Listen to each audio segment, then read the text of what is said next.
Calling to order the second meeting of the, actually the third meeting of the South Maui Advisory, Community Plan Advisory Committee to the South Maui Community Plan. And the time is 5:30. And I'm going to start with a roll call just because we want to keep it formal so we know who's here, who's not here for the records, and in case someone needs to be excused. I know we have one request for excuse by Tom due to sickness. So I'm Rob Weltman and I'm here. So we're going to I think we'll do the roll call in clockwise order. I'm Kaniela Kaleoloha Kanehele, but you can call me Daniel. Good to be here with everybody. Mike Moran, looking for a shorter meeting this week.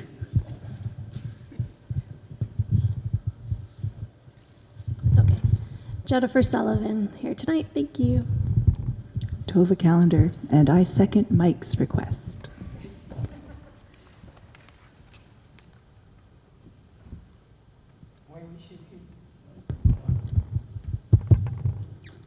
Kyoki Feltzer present, and I third that request. Aloha leho nani harusen hofokan.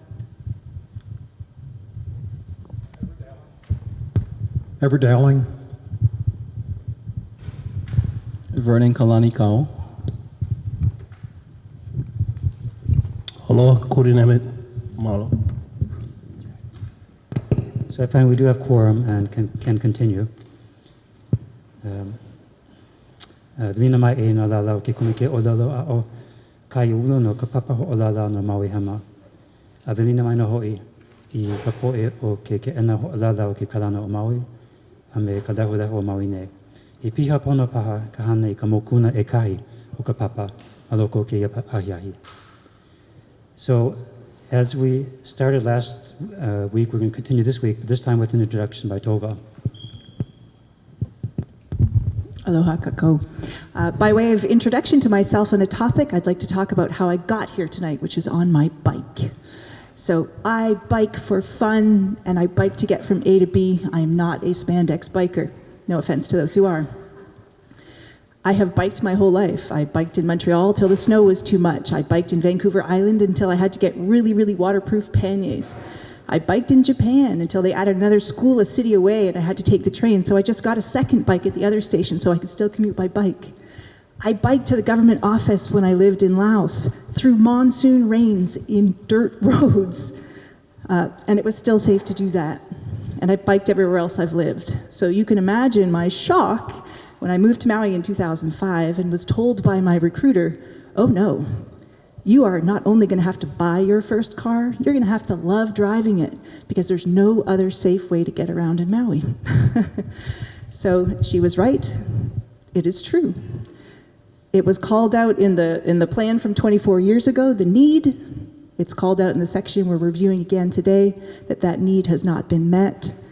So I'm excited to work through this with you all in Chapter 2 when we get to lay down some policies. So hopefully the next generation of CPAC members for Kihei can all bike here if they're inclined to do so and do it safely. And we're not still talking about the same thing. So I'm going to keep doing it every week as a reminder, even though I've got to get off and shove it through the two gulches that are so full of sediment right now you can't safely ride through, because I want to make a point and because it makes me happy. Thank you.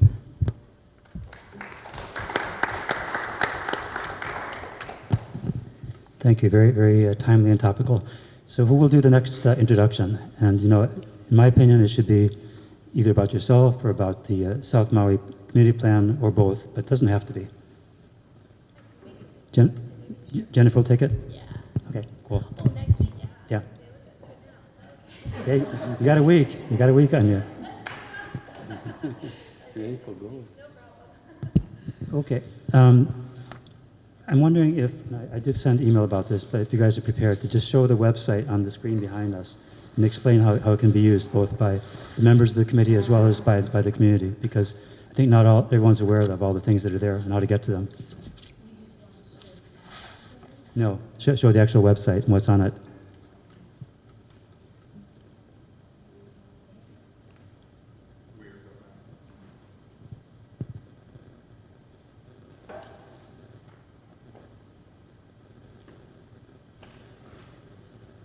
in particular, the meeting materials and where to find those.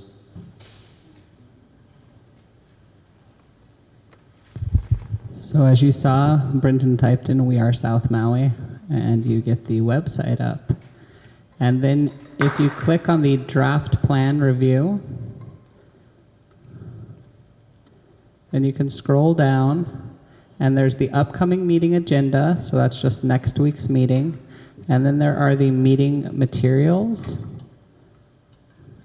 and this will be for the upcoming meeting as well. So we have the plan framework right there, and then below there is the Moku map that's not wanting to load quickly.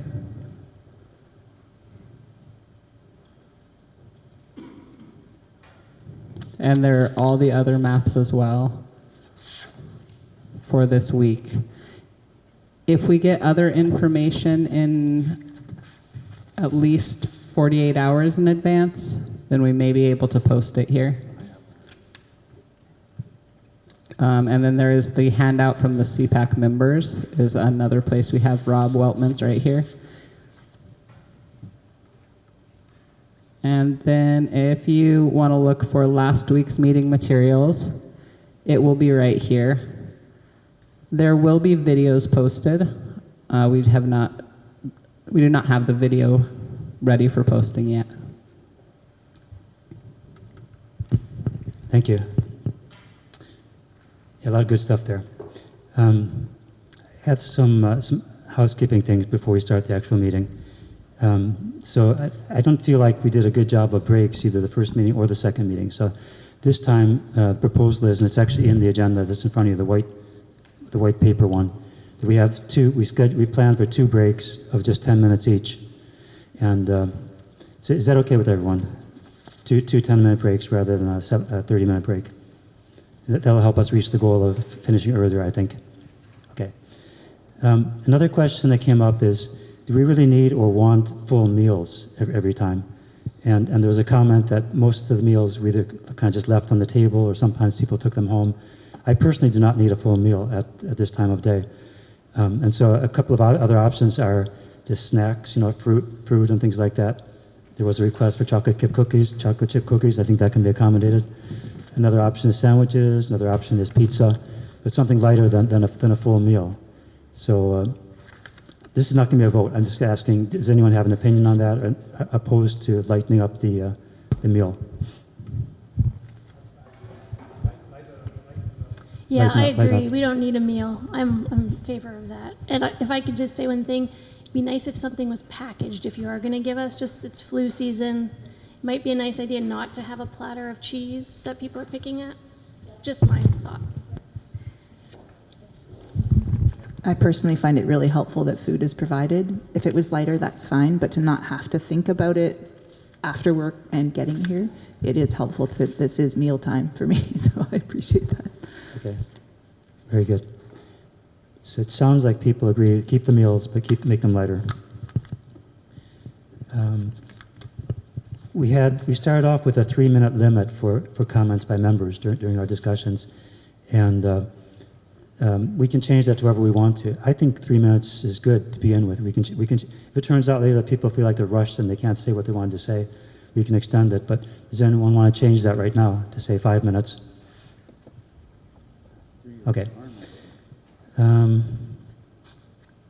Okay, so I met with Daniel and I met with the planning department staff on Monday, just to talk about how to organize meetings a little better, and learned a little bit about who is going to be attending our meetings, and I think that's good for everyone to know. So I was wondering if, with Pam leaving for the MPO, for example, what does that mean for us? Who's going to be here, and what is your role going forward? Hi, everybody. Kathleen Aoki. So in the interim, I have been assigned to be the division chief temporarily while we recruit for the planning program administrator position. So I plan to be here at every meeting that I can. Having said that, I'm going on vacation next week. So Jackie Takakura, sitting over there, is our deputy director. and Michelle McLean, our director, will take turns. So it is going to be a little hodgepodge between Jackie, myself, and Michelle sitting here, but you will have someone from senior administration sitting here until such time as we fill that position. And depending on who that position is filled by, you may still see me, you may still see one of us. You know, it kind of just depends, but you will always have a senior member of the administration here, and then you will always have our wonderful long-range staff, Karen, Brendan, Kavika, and Caroline. It could change there too. We may not always need 3 or 4 people, but you will always have at least a minimum of 2 staff. Does that help answer the question? Okay. Thank you. Mr. Chairman, Yes. I'm surprised with the group of us that are here forming a community plan that we have no legal advice. What's the reason for not having a corporation or council present? Just so that as we are making motions, he or she can hear the motion thoroughly and understand it. So what Keola told me at the first meeting was that he would be attending the first 2 or 3, but he didn't think that his presence was needed all the time after that. We could ask for him to come, and he gave me his cell phone number. So if we do have questions, we can call him in, connect him in right away. But I think the understanding is that most likely we'll get to that type of things later on, just based on the schedule. He and she is available where we can call them up for answers? That's what he told me, yes. Thank you. Last thing I had on my housekeeping list is last time my proposal to addition to the rules was not distributed the day before. And I learned after the meeting that the reason for that was because Karen was not able to change the formatting to the formatting which is preferred for submitting changes. So it would have gone out the day before, it didn't go out. So given that, and given that we'll try to keep to the formatting that's preferred, which is square brackets around text to remove, and then underline for text to add. And I did that with my proposed addition for today, and it did go out. So it works. So if you have proposals to make, try and use that format. Square brackets for deletion, underscore for additions. I want to ask, we have a very simple agenda today, so it may not be relevant at all, but if there's anyone in the audience who would like to testify now because they can't stay until we get to a particular item on the agenda, you can do that now. Otherwise, we'd prefer, if you can, to stay and speak when we get to the item. Okay, thank you. Okay, well, it's not closed, right? Because it could still, for now? Okay. Yeah, okay. Okay, so now we'll start the discussion of the topic for today, which is Section 1. And Chair? Yes? A point of information. Is it appropriate for us to discuss the written testimony? And if so, when would be the appropriate time? What's the usual procedure? Do you read aloud the written testimony?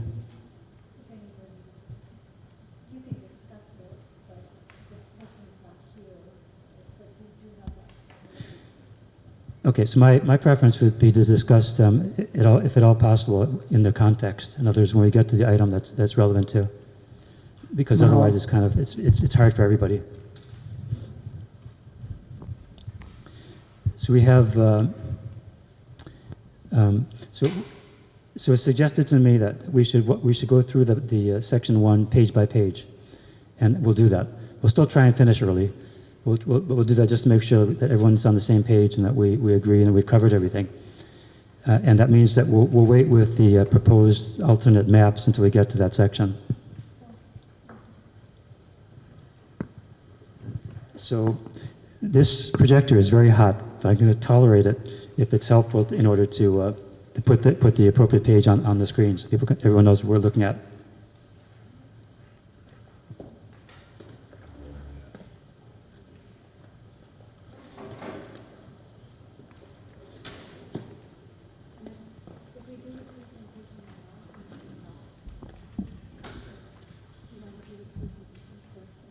Oh, I kind of want to get through the presentations when we're on the appropriate segment, and then also I would like, if possible, people to be able to see on the screen so everyone knows what we're talking about.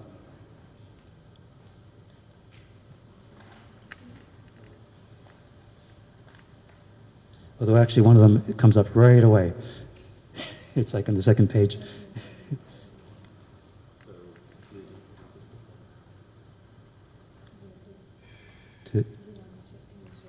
Okay.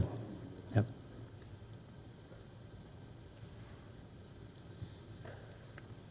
So we're looking right now at the very first page, which is page number 2 of the plan framework. It's titled 1.1, about the South Maui Community Plan. So what I'm going to do is I'm just going to ask if anyone has a desire to make changes or to discuss it. Otherwise, we'll move on to the next page.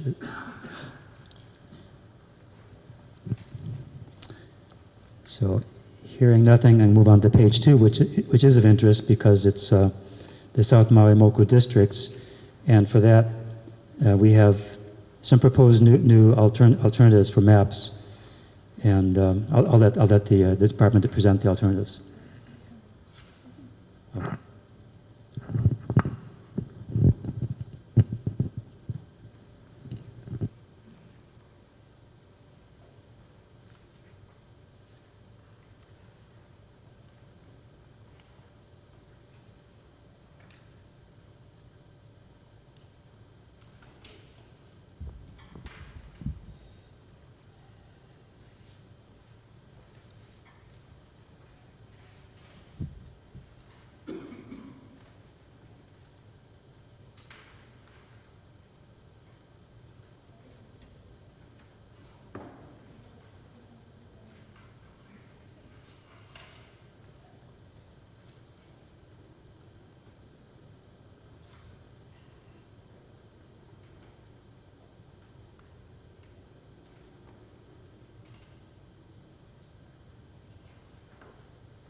So is the department ready to present the new map alternatives?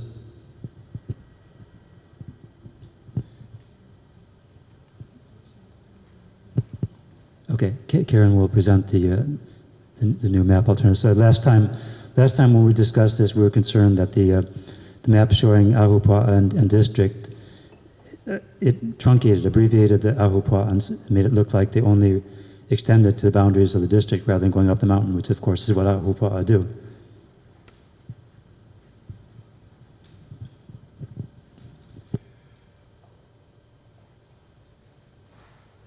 So this is the first mapping alternative.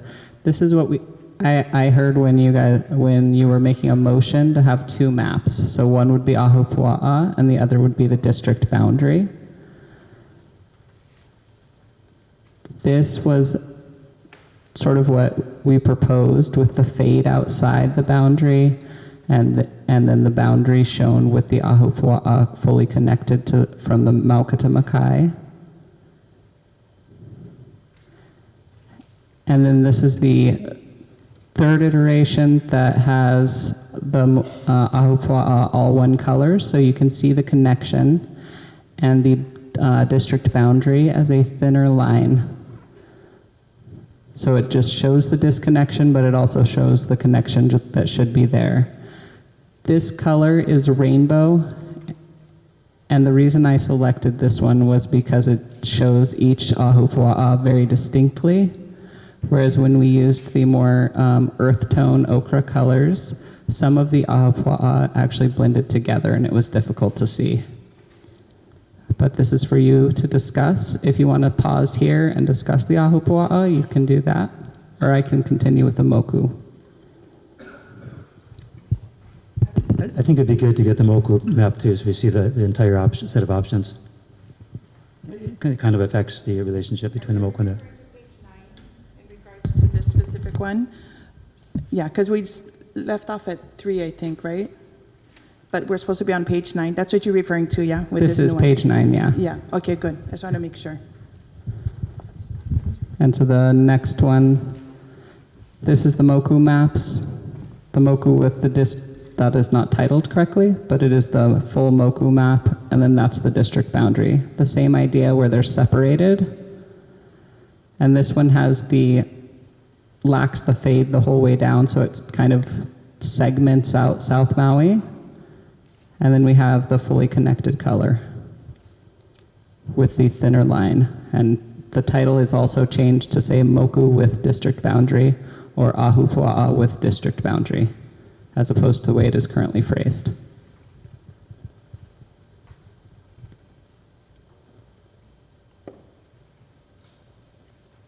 So I suggest we discuss all these options right now, so we can kind of put that out of the way. So that was a big topic last time. Ms. Karen?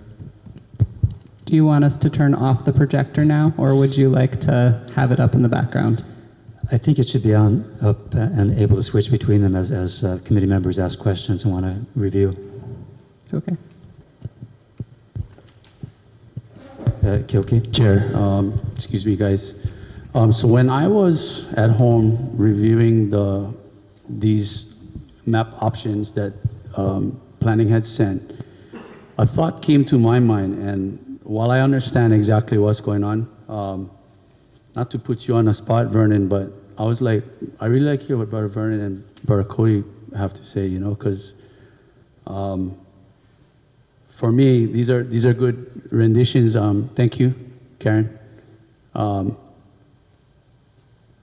But their manao means a lot to me regarding these topics of subjects. So again, sorry for putting you on the spot, yeah, but if you don't mind, once you've seen them, and some of them look a little busy, but in my, tomato, potato, right? So earth tones are nice, but yeah, sorry, Vernon, but go ahead, Vernon.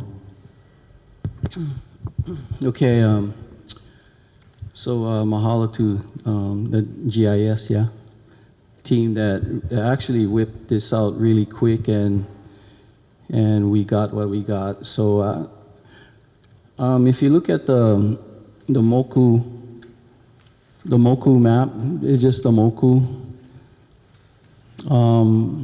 And again, I got this from you guys, and I appreciate what you guys came out with, but I'll explain why we stay where we stay. So if you look at just this one right here, the one on the left, I think that's important to have because West Maui just finished.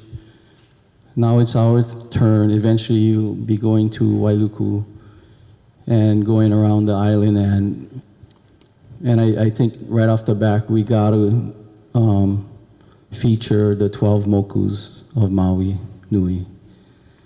And if you look at this map, it's the map that I used for the sign project based off the 1872 Hawaii government survey map. And that is the first map that was ever created in collaboration with many families and kupunas in a panel discussion on boundaries. So the GIS, USGS, they use the same map. The state used the same map, and county public works and planning use the same map, from what I understand. So lucky me, for the sign project, the Aupua sign project, we all was in agreement that we're using this map. Now I will say that as we move forward with the sign project, there was all kinds of other maps that came out of the woodwork, but no one was willing to stand on what was created by our kupunas in the past. And that was challenging, so what map we're going to use? So being that the sign project it started here in South Maui, we felt that what had happened in South Maui, it was important that we feature our traditional place names, the Aupua, particularly because we don't know it. And then it trickled from there to other mokus, and it's going to make its way around the island, Maui eventually, but I just wanted to share how we got the Aupua sign project, and it was based off this map.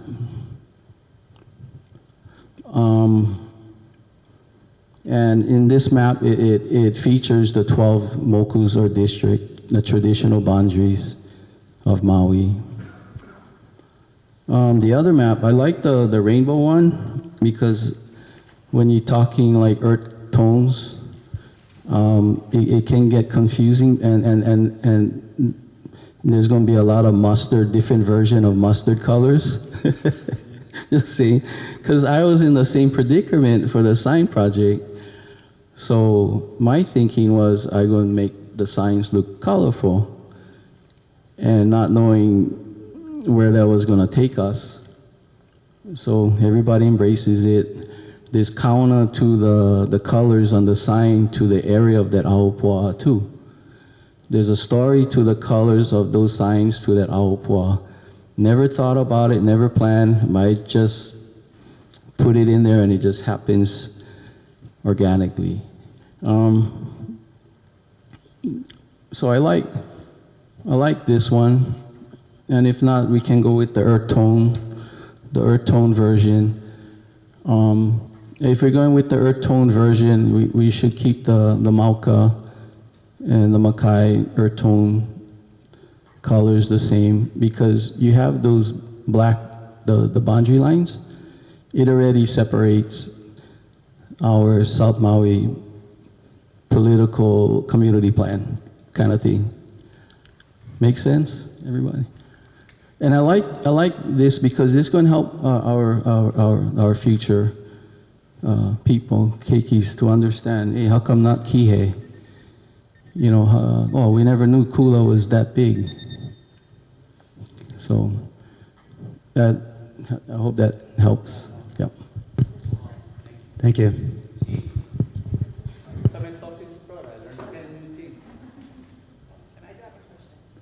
There were.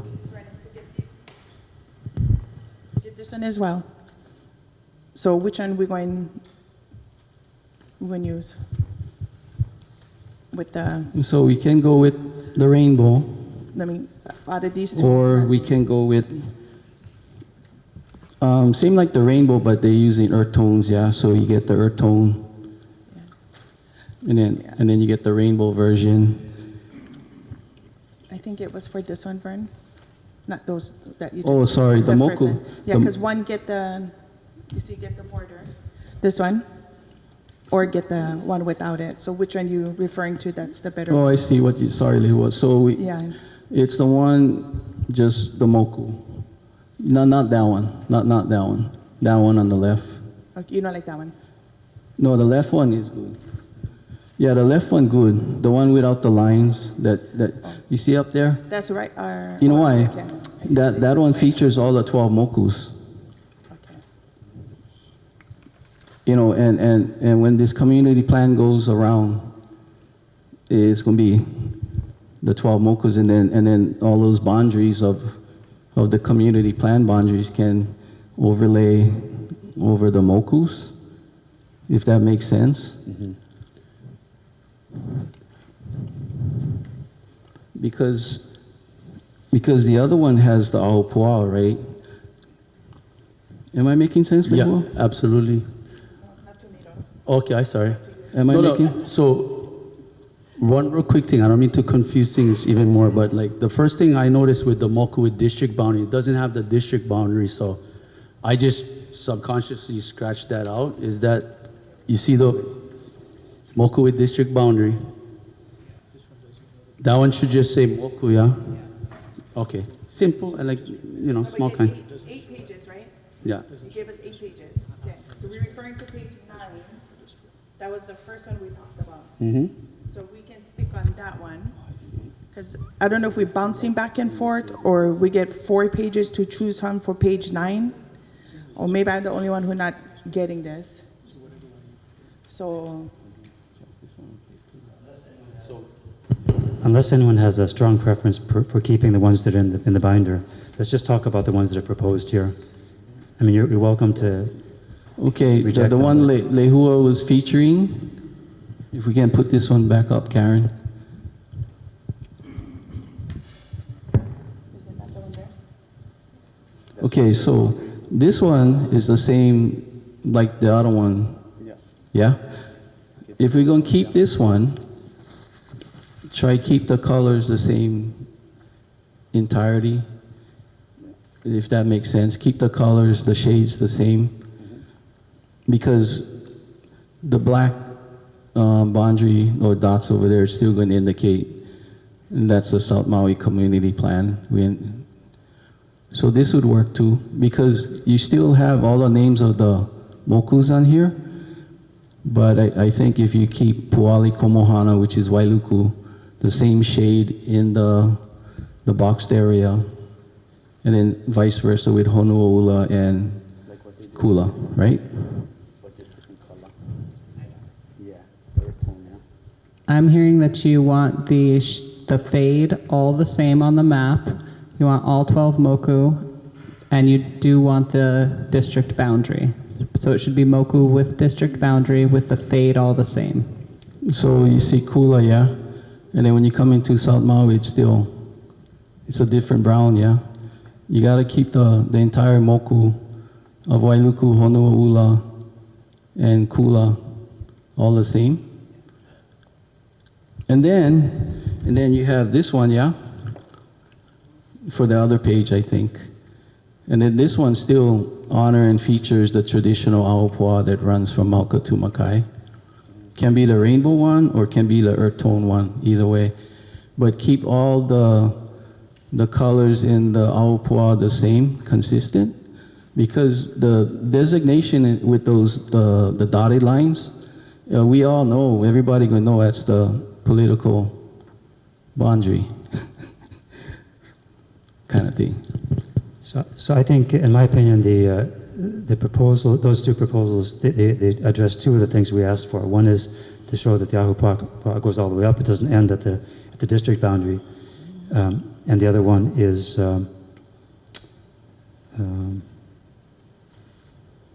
Chair. I forgot. Yeah, Let me CC. just finish. But I think that there are two things that were lost, and I'd like to, if possible, correct them. One is, I think that the earth tones or ochre are better than the rainbow, because these we're not trying to call out the differences between the ahupua'a. I mean, you typically do this if you have a legend and you're trying to say that, like, this is for this and that is that and this is the other thing. But these ahupua'a are they're co-equal. And the second thing is, I'm thinking that all the ahupua'a and the moku that intersect with South Maui District, they should be the same color, like we said, and they are in this proposal. However, the ones that are not, the ones that are outside of South Maui, I think they can have higher transparency or lower opacity, just to not confuse. You look at this map and you say, oh, this is what's affected by South Maui. This is what's affected by South Maui. So you'll still see the continuity, but you'll see the continuity for the ones that intersect with South Maui. Okay. How about the labeling above, like, let's take the earth tone one, the earth tone ahupua'a with district boundaries. And so, yeah, we're featuring the ahupua'a, but how about with district boundaries? Anybody have thoughts on that title or label to this? Ahupua'a with district boundaries, or should it be like ahupua'a with the South Maui District boundary plan or something? Or are you guys okay with this designation? Kyoki, you have a que-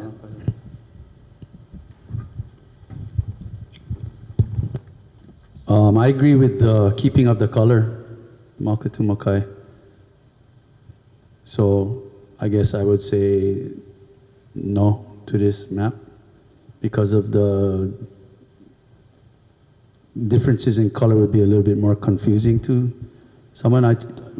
Protecting the integrity of the Ahupua'a is like the main priority, and then showing the district boundary line, like Vernon was saying, well, it'll show you this is the project area or the area of, you know, of subject that we're speaking about, this whole CPAC, so, yeah.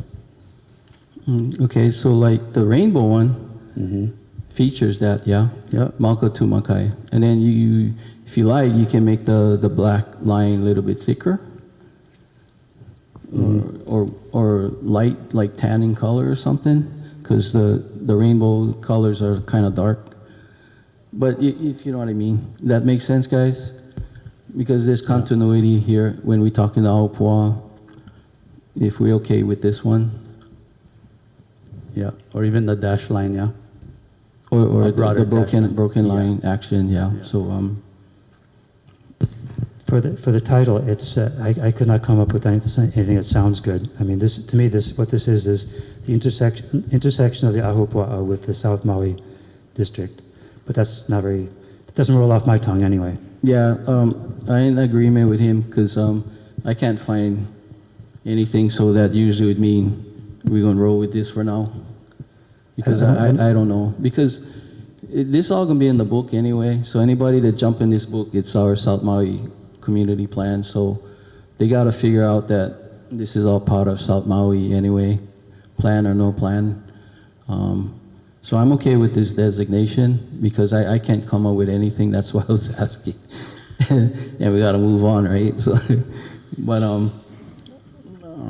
okay, that's that one. And then we got the Moku map.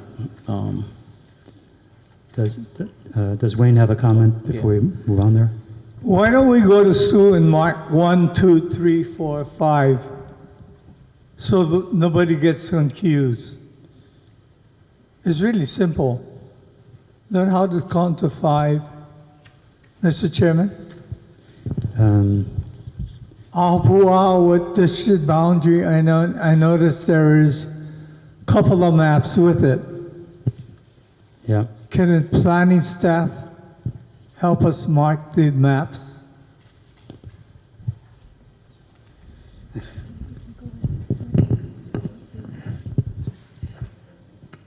Okay, so in your packet, map number 1 is Ahupua'a on the top. That's earth tones.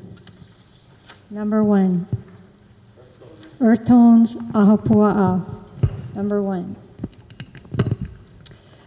Number 2 is district boundary heading on the top, and it's gray, and it's just a gray map with the district boundary. That's number 2. Number 3 is Ahupua'a with district boundary, and it's the earth tones. So it's the earth tone with the dotted line for the boundary. Number 4 is our colorful Ahupua'a with district boundary map. And that's the one with the thin boundary line that's colorful. Number 5 is, we're onto the Moku. The title at the top says Moku with district boundary. It says it's with district boundary, but it actually doesn't have the district boundary, so that's a little confusing. But anyway, it's this one. Okay. And then number 6 will be, again, the gray map. On the top, it just says district boundary. And it's got the dotted line outlining the boundary. And then number 7 will be Moku with district boundary. So it's the earth tone moku with the district boundary line. Got it? Okay. And then number 8 will be moku with district boundary. That's the colorful one with the thin line representing the boundary. Okay. Okay, I was just hoping everyone has them in the same order in their pack, but.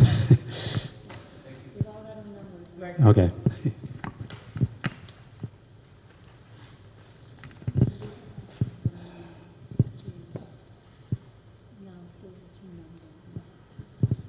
Okay, I think what we need to do is decide which ones are our prime candidates, and then if we need to make any changes to those, then we can do that, rather than discussing all of them. So,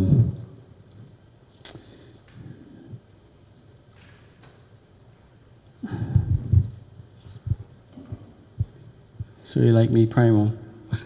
yeah, so which one, which numbers do you think are the, not the prime numbers, the prime candidates? Yeah, actually it is prime numbers. They are prime numbers?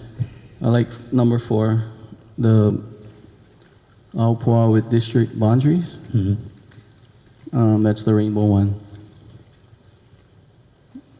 Number 4 is look like this one. Yes. And then number 8, because we're going with the rainbow action for the Aupua, so maybe we keep them all rainbow. We include the moku with district boundary, that's number 8.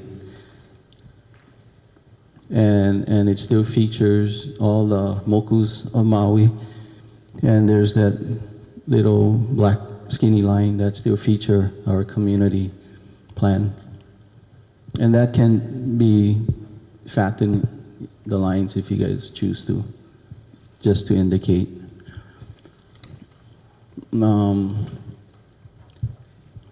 What do I say? That's what I propose. Okay, so, well, if do we all agree on taking these as the 2 prime proposals? I think everyone who's expressed anything so far has, so that simplifies things. So we just can talk about these 2 and any changes we want to make to them. Kyoki, did you have a comment? Yeah, no, I agree. With the only change being to broaden that line, so it's a little bit more prevalent. Yeah. Okay. Thank you. So, like I said earlier, I like these 2. These are aligned with what I suggested last time, but with 2 changes. One is that we go back to the earth tones, because there's no legend and there's no reason to distinguish by colors in this sense. And the second one is, I think it would look better if only the ahupa and the moku that intersect with South Maui are highlighted, so to speak. The rest are not. But, I mean, they're all visible with their own colors, but that they would not be highlighted. I think it'd be easier to see. It's hard, at least for me, when I look at these, to immediately see what it is we're talking about, that it's about, has to do with how they affect South Maui.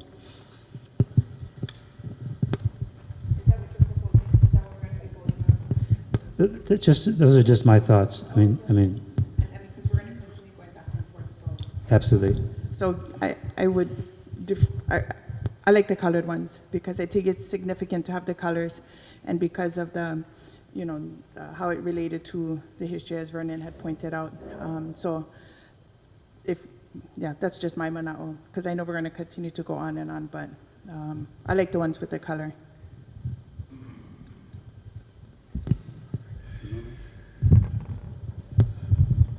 With what you was suggesting, Chair, was, I like to keep the continuity, Mauka to Makai.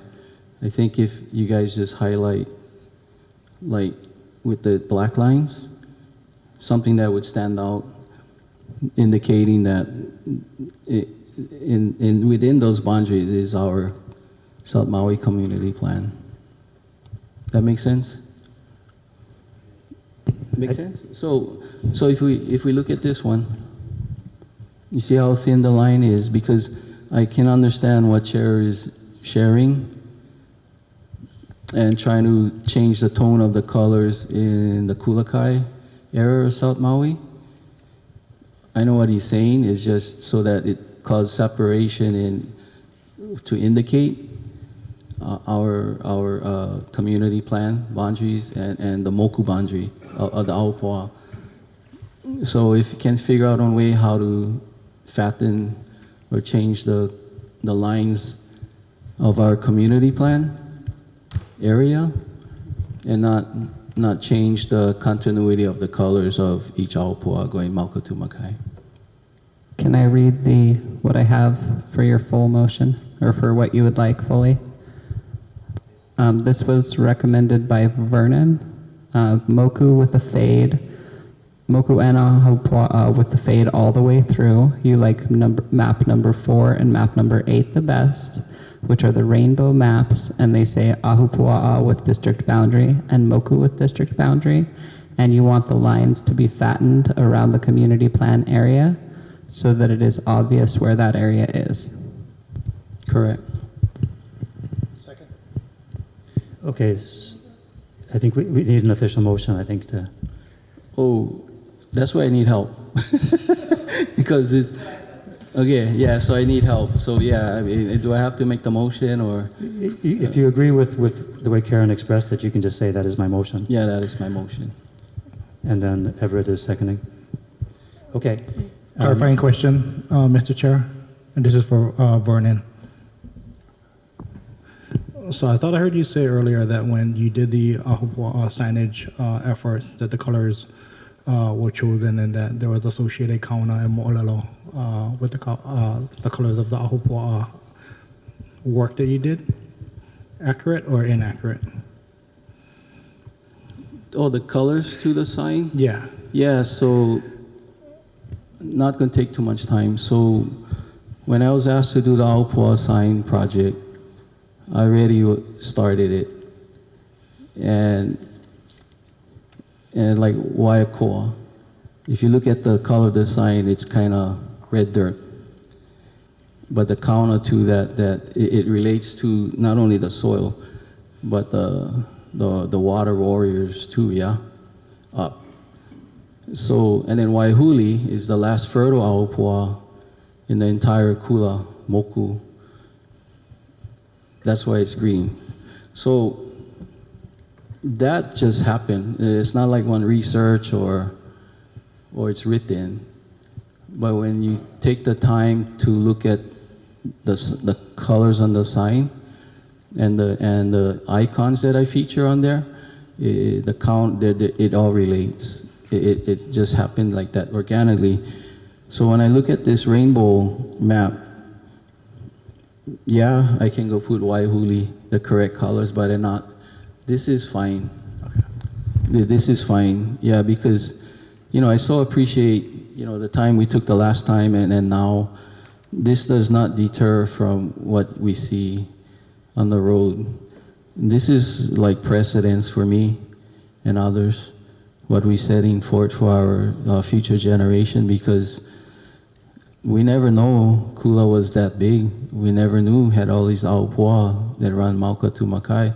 So for planning and your staff to come this far really quick and did the map, I so appreciate that. Wow. Okay, any further discussion about the motion?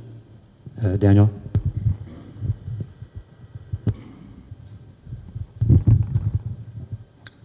I'm going to support the motion. For those of us who are visually challenged, like myself, I'm looking at map 4. It's really hard for me to see some of the names of the Ahupua'a. So the Ahupua'a names, if they can pop more, if you can do something so that maybe they're a little bit bigger. Because there's one or two of them I can't even read because they just sort of fade into the map. And so I think it's important that it be clearly visible. If you're going to use this map, somehow use I'm sure you can do something, but that's my comment. I also support a thicker line to delineate the boundary. So that's a great idea. So I think that's my only comment on that. Thank you. So is that a friendly amendment, and does Vernon accept it? It's a very friendly amendment.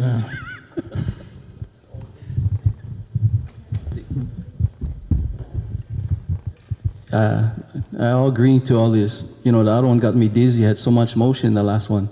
So, okay, as friendly, so that means I do this, right?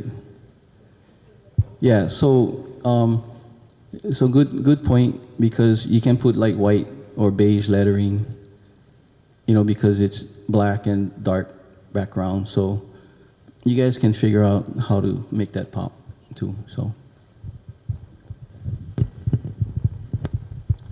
Hello, yeah, I just wanted to add on to what you were saying earlier.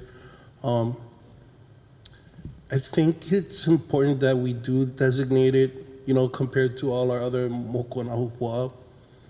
But I feel real comfortable when I'm kind of able to look at it and see its relationship in comparison to our other moku and ahupua'a as well. And I feel it is important that even though we're designating Salt Maui, that we acknowledge, you know, all of our other moku and ahupua'a as well. So I just wanted to say that. Lehua, So I just wanted to acknowledge what he was saying about the colors, because I heard Vernon correctly that the colors are not correct. And so I know that now, because then it wouldn't relate to, I'm going to call it the mo'olelo of the place if it's related to a color. So I understand that, and I would hate for somebody to you know, say, oh, the color is for the actual ahupua'a area, because that would be incorrect. So I'm glad that you clarified that, and maybe can put it in there that it's just for visuals, that it is not reflective of the actual, and I don't know what it's going to be called, the mo'olelo of the place in regards to the color, Vernon, that you're referring to. So thank you for pointing that out, because then I would know for sure it's not relevant to the actual colors. Thank you. typically you would have a color scheme like this because you had a legend, and so, but we don't. So, okay. So, any further discussion of this motion? All in favor? Any opposed? Okay, I find it's adopted unanimously. We have, this might be a good time to take our 6:30 break before we start on the next topic. Okay, 10-minute break.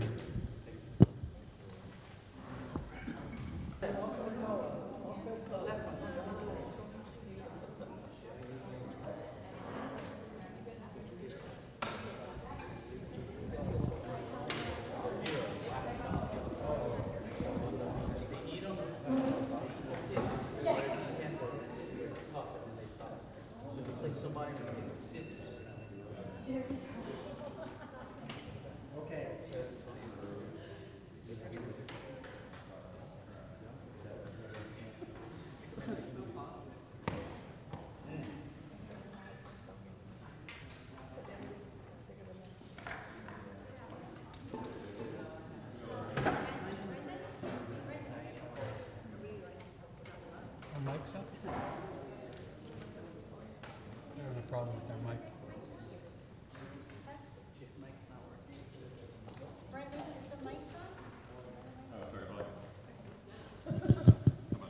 Okay, resuming our meeting. So we're now going to go page by page, starting with page 4. It says countywide policy plan on it. And so again, if there are no comments, then we'll just continue. Page 5, it says plan hierarchy in the middle. Yes, Daniel?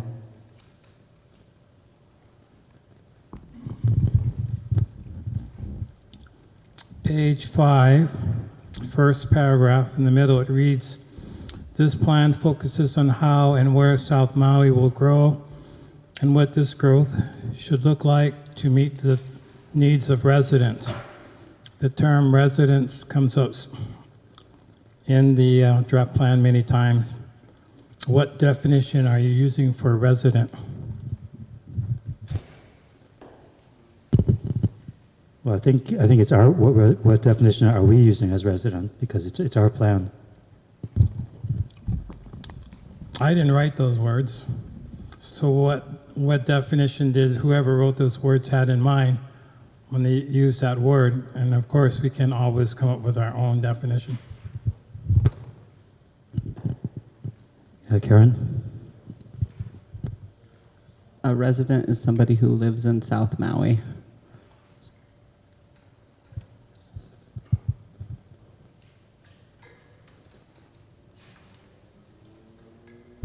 Thank you. Do we need to say, or maybe perhaps we should say current and future? Does that help?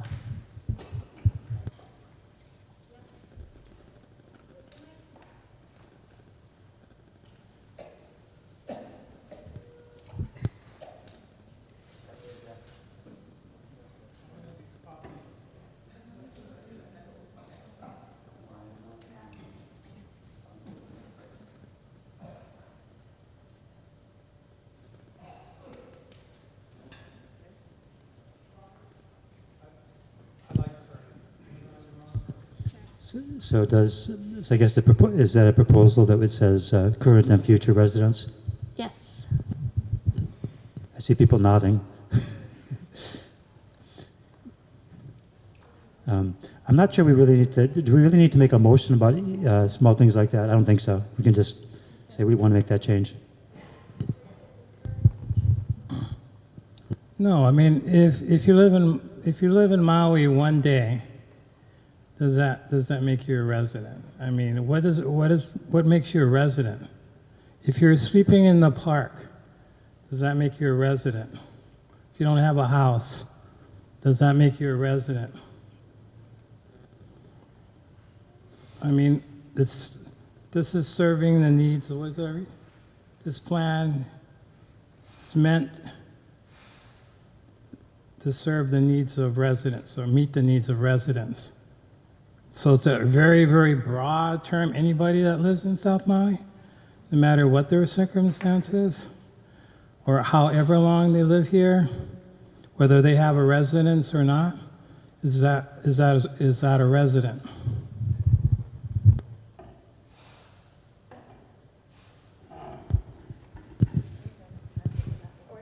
Does anyone know how that language was devised? But, so Daniel, I just actually Googled it, but a resident is a person who lives somewhere permanently or on a long-term basis.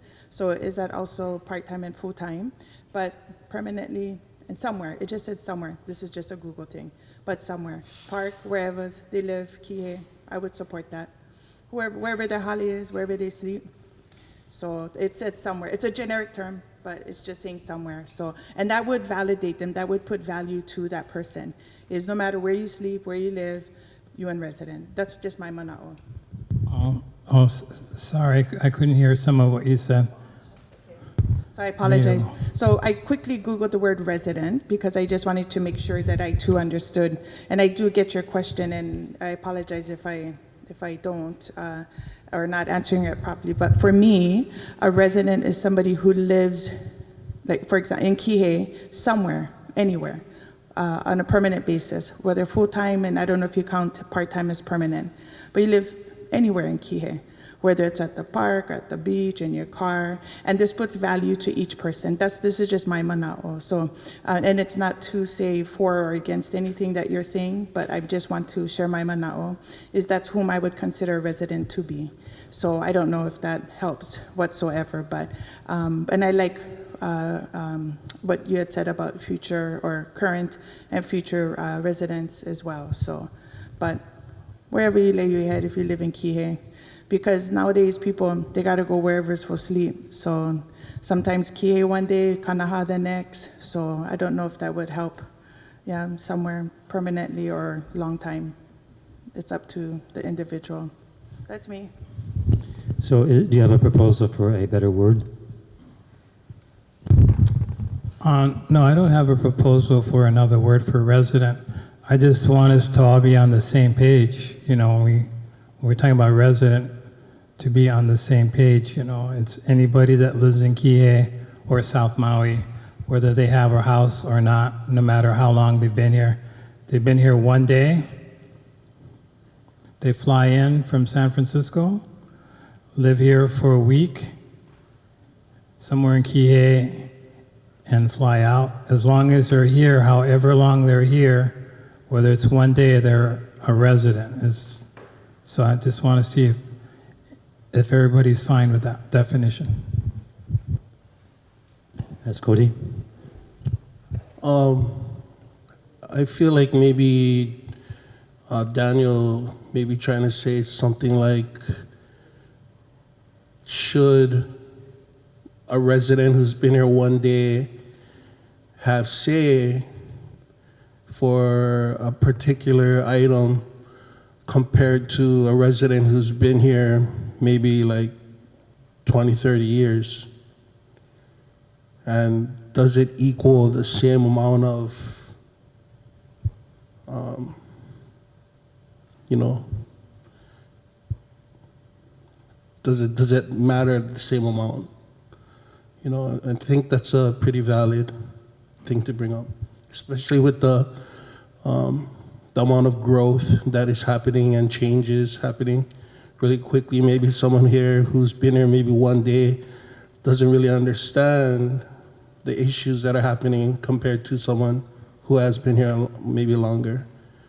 So I don't think that someone who has been here a day is considered a resident. They're a visitor. I mean, a resident is someone who is registered as a resident. In other words, they pay taxes here or have some other connection to South Maui. Hey, Rob, I don't think that's really defendable. That's why I asked the legal corporate counsel to say if we take a motion and you get 7 votes, is it legally defendable? What people are trying to say is a resident. Okay, Karen. Okay, so this is from the 1990 general plan, and it specifically calls out the difference between a visitor and a resident. So a resident is somebody who lives here, whereas a visitor is someone who is just stopping by. It does not say how long they've lived here, but usually in Hawaii the definition is 6 months, and then you can get your ID. The other just point I want to make is this part is very important as it gives the history of South Maui. We don't need legal counsel on this because this is not the regulatory framework. This is the history of South Maui. It's important, but it is not something that we need the lawyer to tell us what words to use. Karen, what is the definition of a resident? It says to maintain a balance between resident and visitor population by controlling and regulating the growth of visitor facilities. So it's just separating. So if it's not a visitor, then they are a resident. Daniel. So if you're here for less than 6 months, then you're considered a visitor. And if you're here for more than 6 months, you're considered a resident. I guess Cody was kind of getting to what I was maybe trying to say, what weight we give to different people who live here. And I see this is important when it comes to affordable housing. Who gets affordable housing right now? We have an affordable housing crisis. So someone who lives here for a very, very short time can get affordable housing over someone who was born and raised here, who's lived here a very, very long time. Seems to somehow to be unfair. to me. And I know this is something that's trying to be resolved on the legislative level, but I think the community plan is part of that process. And so that's why what resident mean is important to me, because it gives weight to people in different ways. If you're a visitor, you may not have as much weight in certain arenas as someone who's a resident. Thank you, Cody. That's kind of where I was going with that. Can I suggest language? What about long-time permanent residents in front of the needs of residents? So say the needs of long-time permanent residents.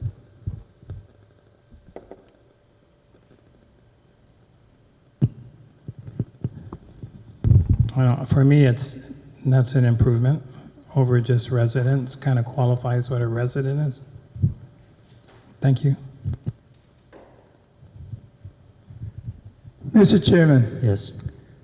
somebody can come here and say they want to register to vote. You ask them, are you a resident? He says yes, or she says yes. You can't stop them.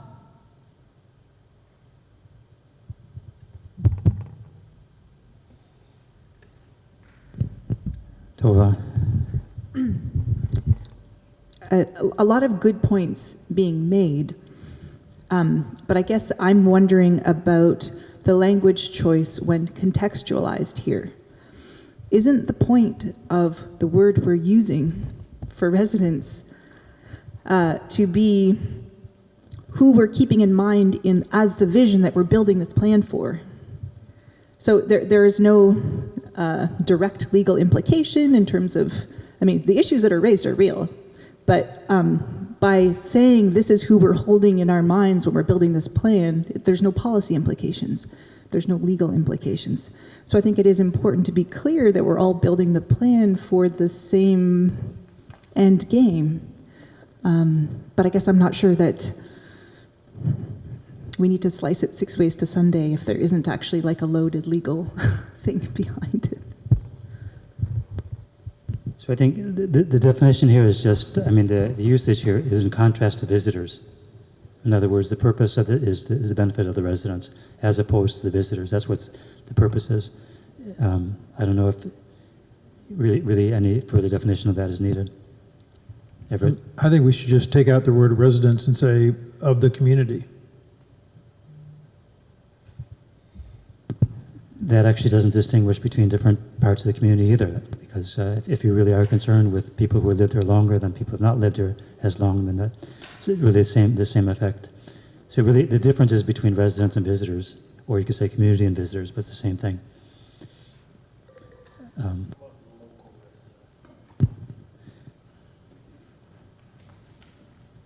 These are Moku residents. Local residents? Local, sorry. Would that improve the context, local residents? I don't want to belabor the point. I'm just bringing up for discussion. The word resident will come up, I'm sure, as we read through this document. But maybe we can think about it for now. Just leave it as it is, but think about it for now. We can always revisit. As we become more familiar with the document and what's in it, and the impact that it will have on the community and residents, well, maybe we'll have a better idea of what we'd like that to mean. So that's all I have to say. Mr. Chair, Karen, I don't want to debate with you. That's why I'm asking you to ask the legal counsel for clarification if it's going to bring up a problem. Maybe he or she might have a good suggestion. So I just want to say that in Maui County Code, there are a lot of words used in that code, and we don't define every single word in that code. And when there's no definition, we rely like Lehua, we look it up, and what does Webster's dictionary say?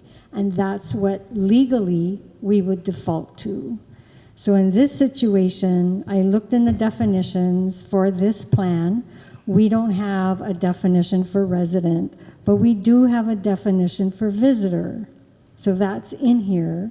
So if it's not a visitor, it's going to be anything else. So not necessarily you're correct, but it would be used in the general sense that it's someone, it's implied that it's someone who resides in the area, and it can be a day, it can be a week, it can be 30 years. However, what Tova said is if you read that whole sentence, the plan focuses on how and where South Maui will grow and what this growth should look like to meet. So you are tasked with creating this document with the residents you have in mind. Who is it and what is it that you want to do to protect, your kuleana and this area? So no definition, we would default to Webster's, and it's not legally, it has no legal implications. I should point out on the same page, it does say benefits for the residents of the South Maui Community Plan region. Right, and to your point, that's why I was thinking the residents of today and the future, because this could be another 20 years that we're looking at this plan. So it acknowledges, hey, we're thinking about them as well. Like we weren't just thinking about today. That was my intent.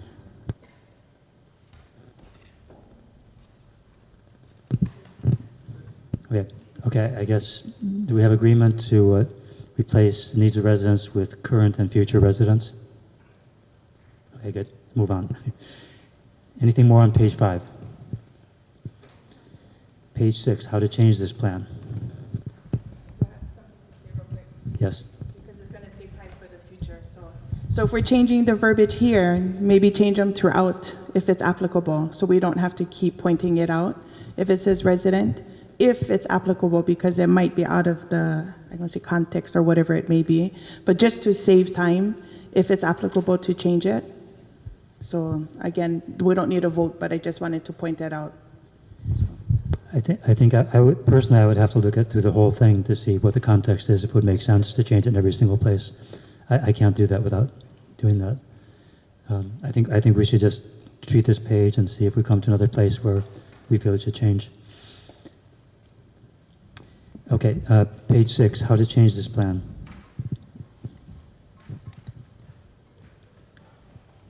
Page 7, the introduction to South Maui, yesterday, today, and tomorrow. Yes.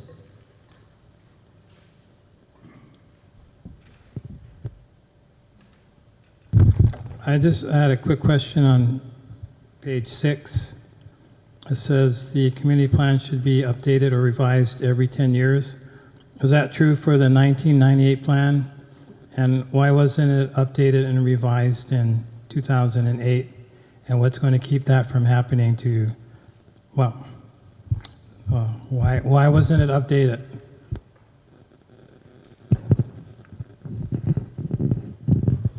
So my only response to that is that we have many, many plans. The 2.80B was amended back in late 1999 or somewhere around there. Then it was amended again in 2005, and it just keeps getting amended. The countywide policy plan was added. The Maui Island plan was added. There is just no physical way, unless we had about 50 staff and a lot of money, to be able to update these plans every 10 years. It's just the reality of it. Not here to, say that's a good or bad thing. It's just the facts. So we have now come up with a calendar, and we're trying to keep up with that, but there's going to be delays. There's going to be staffing issues. Horrible things happen. We had a plane crash where our staff died. That delayed the Lanai plan. There's just things that come up in life that delay it. It's not purposeful. We would love to be able to update these things as fast as we could, It's just very difficult. So in the interest of completing our job, I suggest that we only discuss proposals for changes so if there's a proposal for changing the wording, then let's discuss that. Otherwise, let's move on. Okay, page 7, South Maui yesterday.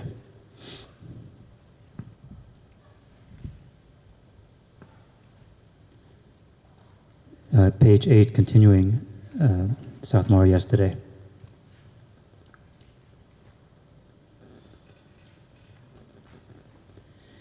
The map on page 9 we discussed.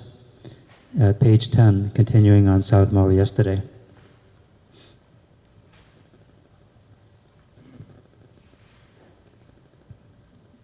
Yes, Daniel? Sorry, when I read this for the first time a couple of weeks ago, I just marked up the pages. And since I live in Honuaula, it defines Honuaula meaning red land or earth. That's a literal translation. It may not be the actual kauna of that name. Who knows the kauna of that name when it was given? Well, the people who gave it that know the kauna or the actual meaning of that. Why they picked that name, right? Honuaula. Maybe someone living today knows why that is. But Honuaula, the literal translation, may not be the actual kauna, the deeper meaning of that moku. So I think that should be reflected in the text somehow. That this is a literal translation, may not be the kauna, the true meaning of that, in the context as a place name. One thing that could be done is to look up how it's defined in Mary Kavena Pukui's Place Names of Hawaii. How does she define it? And if that is consistent with this definition, I think we're probably as good as we're going to get.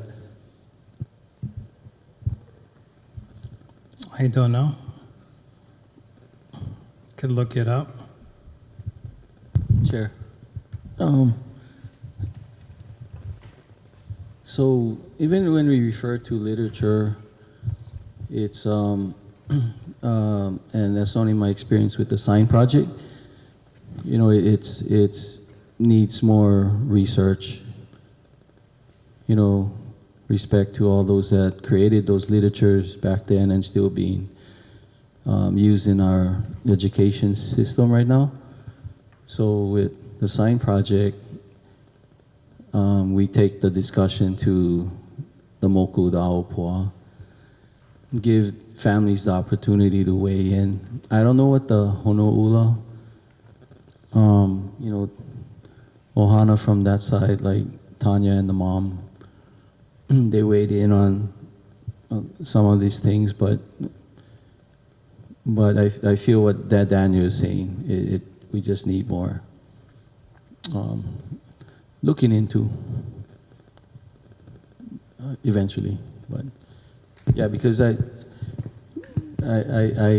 know what he's saying, you know, when we're talking kauna and stuff, but again, if you look on the bottom where that comes from, yeah. So we can go look to Auntie Mary and Sam Kamakau and all those guys, but with the sign project experience that I had, everybody get kind of a little bit different on some of their mo'olelo. That's why for me it was important to check with the families if they're available to kind of cross-check, cross-reference.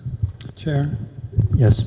There are other place names that aren't translated in the record, and I would prefer to not translate this name. Just Honuaula, take out red land or earth. Thank you.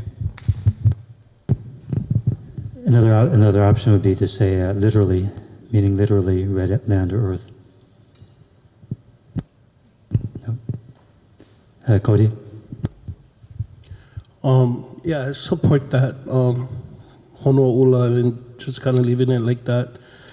The reason why I would say that is because I was, you know, I kind of battle with that too when, I'm kind of seeing these names and maybe they're misinterpreted.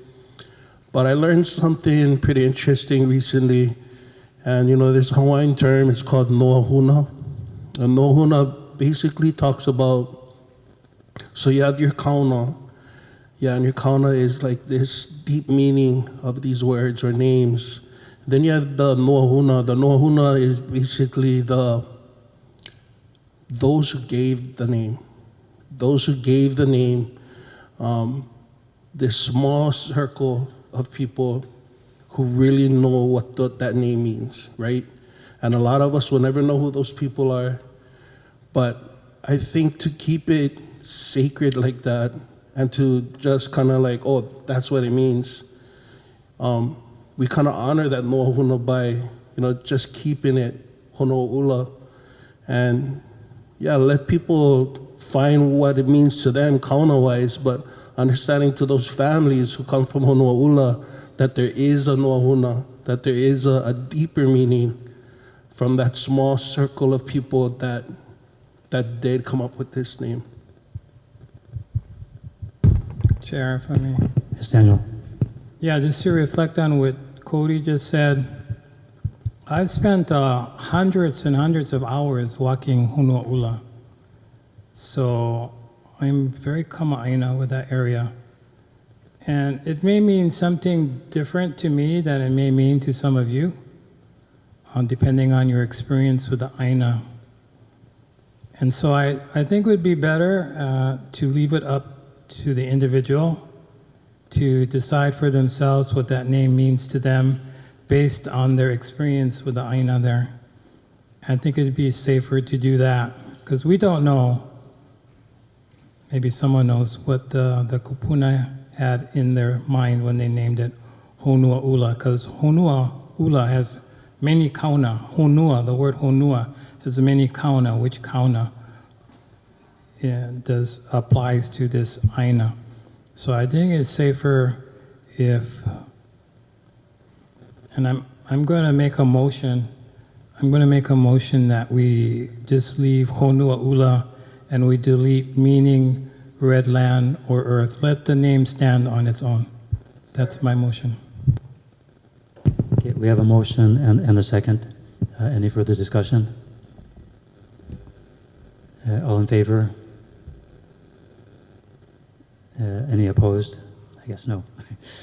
Okay, motion passes unanimously. Who was the second, just for the record? Oh, wait, I'm sorry? Wayne, I thought Everett was the second. Oh, Wayne was the second, okay. Okay. Moving on to page 11.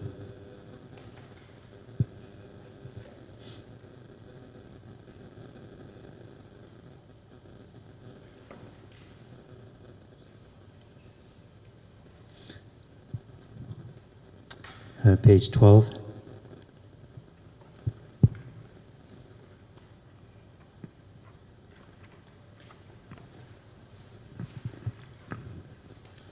Page 13, with Western Contact at the top.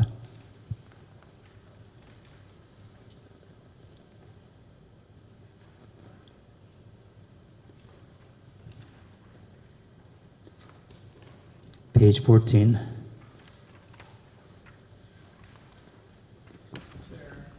Yes. 13. Page 13, yes. Comment on 13, where it says though Captain Cook and his crew were the first to record that paragraph. And then you go down about third, where it says he stopped at Ke'onio Bay, also known as La Perouse Bay.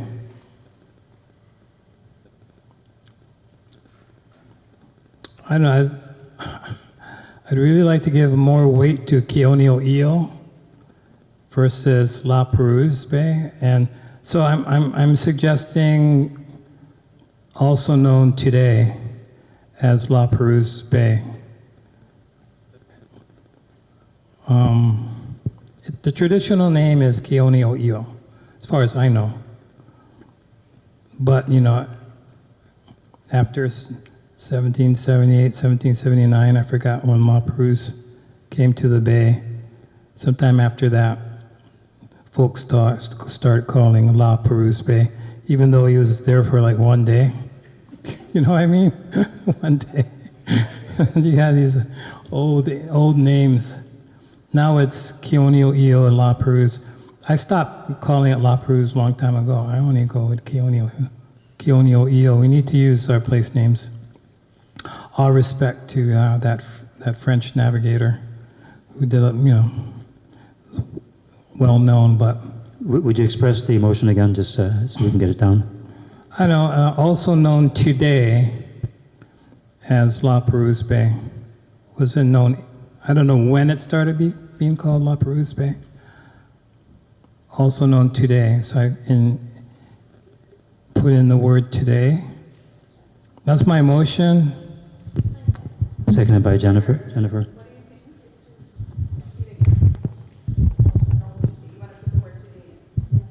Aye. Okay, we have a motion and a second by Jennifer. Is there any further discussion? All in favor? Any opposed? Okay. Anything more on page 13? Page 14.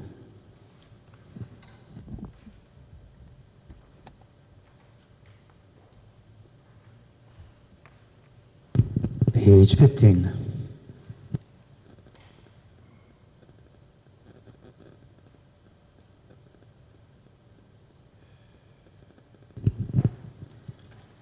Page 16.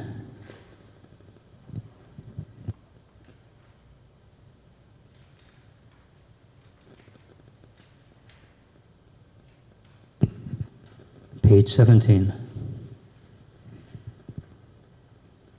I'm not trying to rush you guys. I'm just trying to get through the document.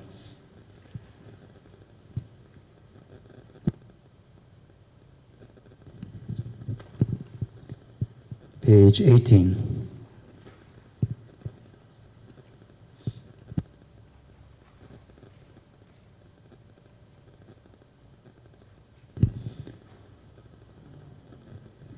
You had a question on page, or a comment on page 18? Yeah, on page 18, the first paragraph, it references retired whaling captain James McKee.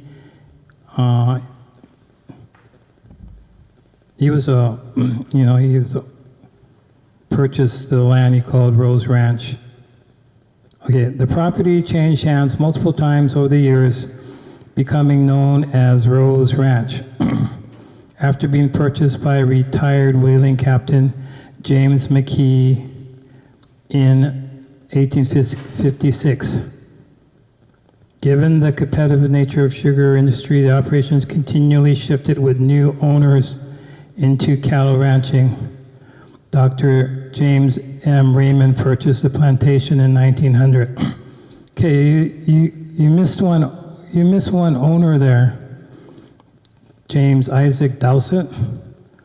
Between McKee and Raymond, I believe he purchased the property from McKee in 1886. James Isaac Dowsett. His daughter, I believe, was married to the youngest son of James McKee, Charles McKee. And then when James McKee died, that daughter, who was a Dowsett, married James Raymond, the next buyer. So the Dowsett connection has been there since 1886, all the way until 1922, when the Raymonds sold the ranch. So I think that the Dowsett should have a place in that history. They were a part of that. So I just I don't know, maybe we can look it up and just add that the owner between James McKee and James M. Raymond is James Isaac Dowsett, should be in there. 'Cause I think he's an important figure in the history of that area. Just my, Is that something department can look up and add? shall I make a motion? Or I can they don't look think it up? I don't think we really need to make a motion for all these things. I mean, if we all agree, we can just do it. Okay, if everybody's okay with it. Any objections? That's what I'll do going on. I'll just say any objections, otherwise we'll just go on. Okay, thank you. And moving on to page 19, and we're starting to approach modern times.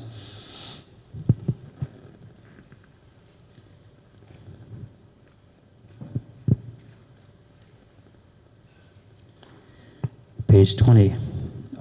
Here we have something that we do have a comment from written testimony by, let's see.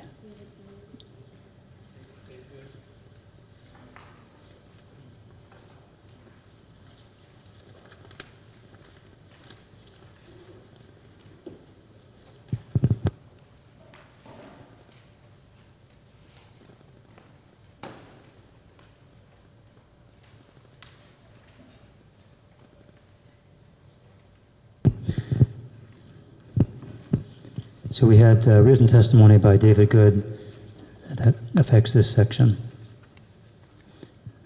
specifically the KA 701 plan and tourism. Can everyone find that his written testimony? It's in this package. It has an orange paper on the front, but then it's about 3 pages in or 4 pages in.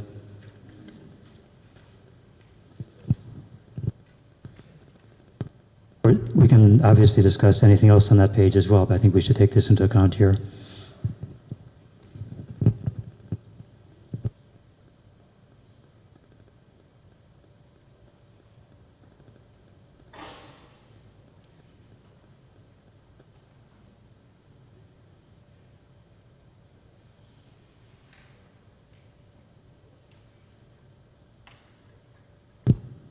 And of course, we can choose to just ignore it, or we can choose to adopt some of the changes that he's proposing.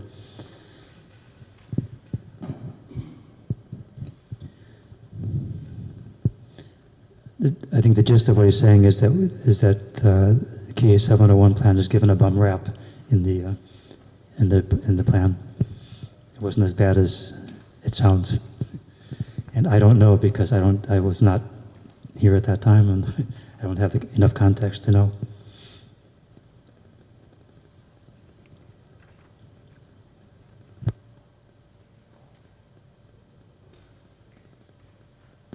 Daniel? Chair, I don't know, did this testimony come in time? It did, huh? Okay. I did propose. I wanted to propose to our rules earlier that testimony would have to be provided earlier, like 2 days, so it could be distributed in advance. But we can't do that because of the Sunshine Law.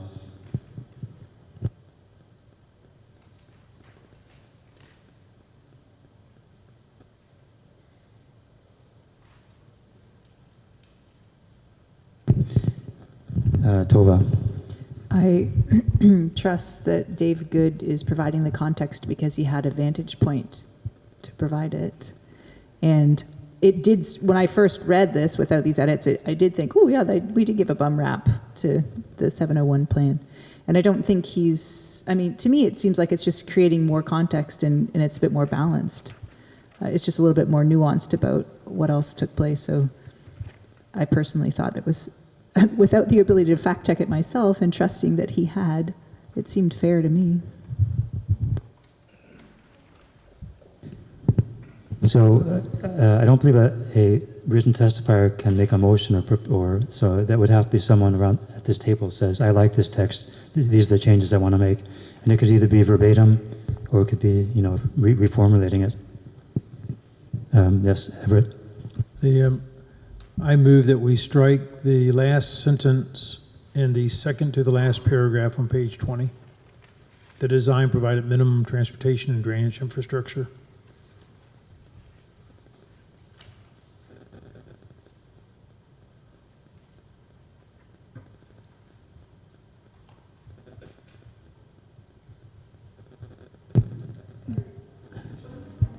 Page 20, the 1, 2, 3, 4, fifth paragraph down. 20 from the book. The last sentence in the fifth paragraph.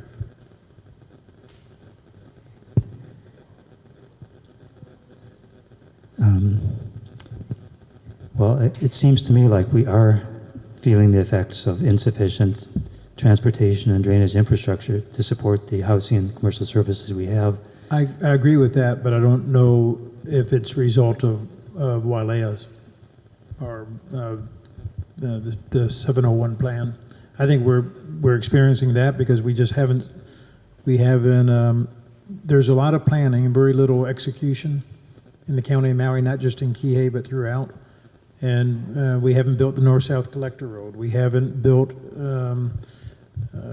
detention and retention basins in Maui, and I don't think it's the 701 plan that is responsible for that. I think it's just lack of our action and will of this community to build this north-south collector road, to build retention bases and detention basins to prevent the water from running off. I think to continue to blame it on a 701 plan, I don't think it's accurate. I think it's we as a community are to blame, and we need to start building the infrastructure. Chair. Yes, Daniel. Was there a motion made and is there a second? Or are we in discussion? I don't know. There is no motion made.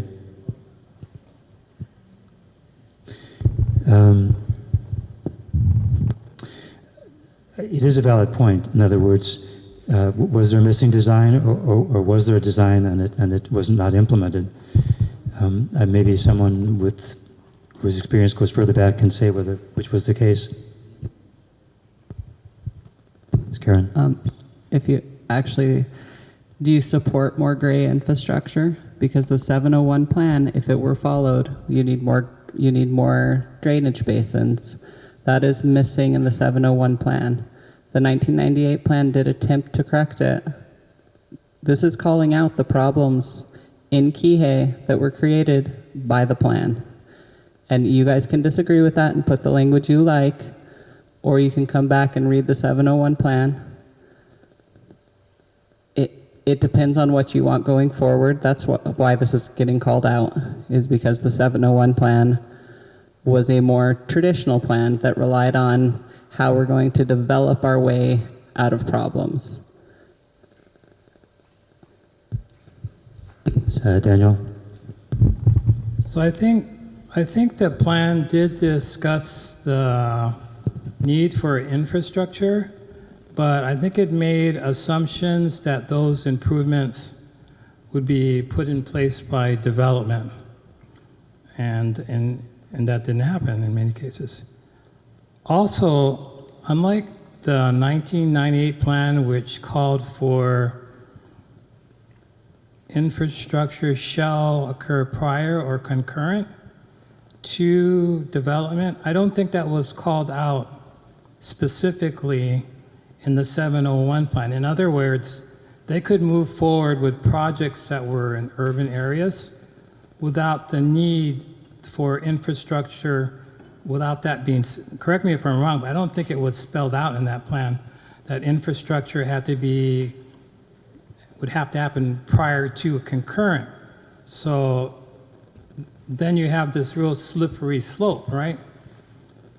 There's nothing in the language of that plan saying that infrastructure should happen before or with, but there were a lot of assumptions made that there would be infrastructure mentioned in that plan. Gilkey, you have a Chair, question? yeah, just a comment. Thank you, Karen, for helping with those comments to clarify some things. I was only 1 year old when this came out in 1970, but I understand all the problems that Kihei faced after that.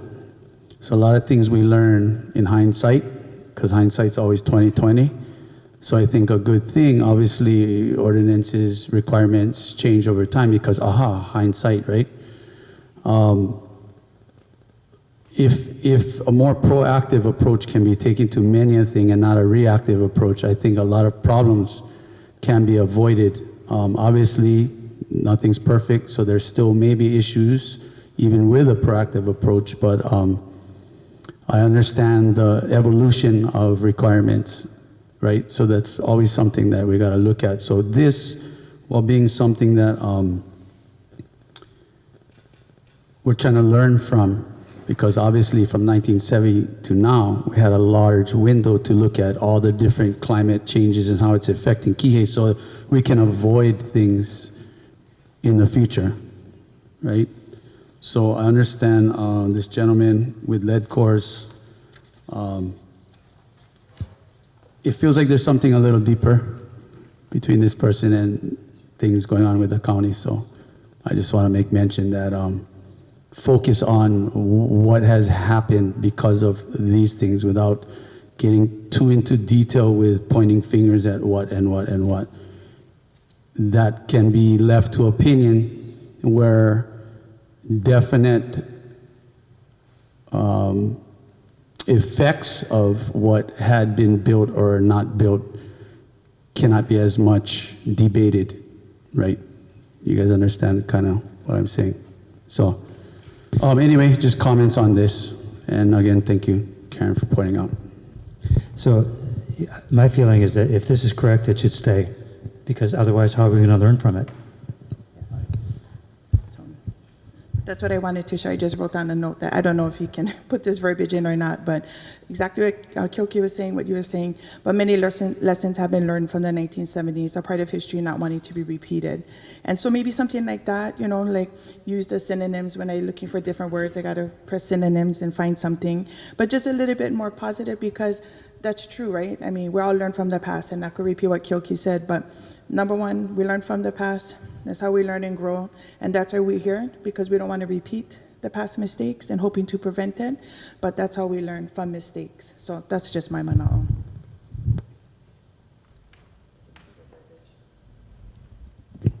So you have the right to make a motion if that's what you want to do.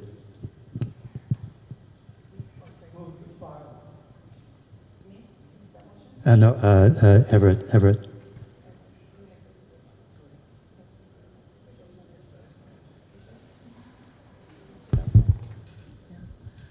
Well, then I guess I would like to make a motion to somehow insert the verbiage of many lessons have been learned from the 1970s and a part of history not wanting to be repeated. I don't know if that's an appropriate motion to make, but that's all I got to say for that. If not, Everett, you can maybe do the motion better than I can. You would like to do that? So you're proposing to not remove any text, but to add some text? Well, that's what I'm trying to say, is that that's what it is. Lessons have been learned. And if it would be fair to say it in a different way but mean the same thing, I don't know, maybe I just try to make it sound not as harsh as it is, but the reality is it is.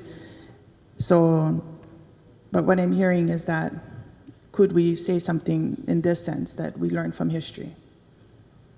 So I just, maybe anybody else has a suggestion so we can move on? Ongoing. Questions of the planning department. Have you been able to review this testimony tonight as to its accuracy and truthfulness? We received the testimony at 3:10 yesterday, and with the other work we have to do, no, we were not able to review this testimony and check it for accuracy. We did review the plan for accuracy. Wayne, if I can just say, I have the Kihei Civic Plan right here. I've looked at it before. I've looked at the West Maui one. It's, 7 pages long. It was what it was back in its day. It's a land use plan. And he is correct that land zoning map 5 uses what was put into this plan. as you know, I think what he's trying to do is just to explain what this was supposed to do, which was very minimal. It was to only do a land use. It didn't look at anything. It just said, where are we going to have single family? Where are we going to have multifamily? Where are we going to have hotels? It didn't go any deeper. And like you say, we learn, right, from the past. So I'm not here to advocate either way, but just to understand that I do think that it is an accurate representation of describing what this plan was all about, really, at the time. Back in the 50s, 1954, this was funded by the U.S. Department of Housing and Urban Development. That's what they were looking at. Where are we going to put people? That's it. They didn't know about the flooding. They weren't looking at it. And that's kind of what he's saying. You come in with all the studies and the infrastructure and all that later. Now we do it comprehensively. That's not what this was. Kathleen, is there anything that after you read this written testimony that you find is incorrect?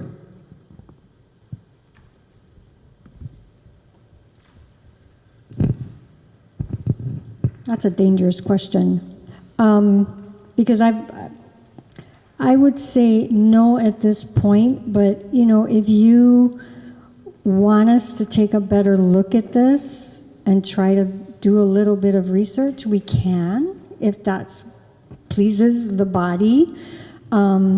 If you're okay with what's in here and just want to move on and add some kind of added language at the end that maybe represents the narrow scope of what this plan was about and lessons learned, we can do that too, rather than going through all of this. It's up to you folks how you want to address this.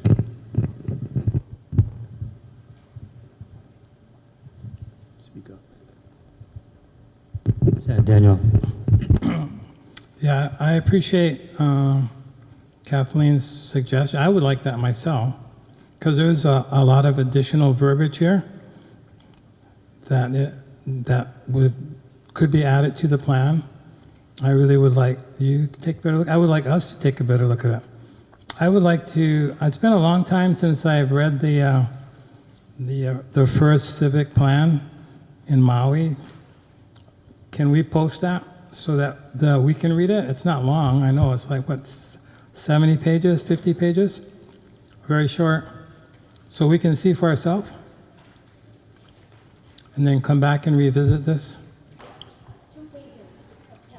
Then it'll be easy for us to review it. So what I'm hearing is we should return to this section after review by the planning department of the civic plan and of the verbiage in the proposed plan. Any objections? Okay.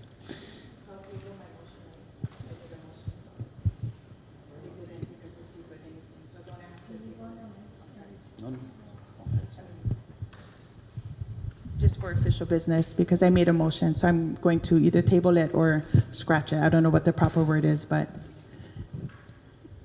So I did not hear the motion. What is the motion?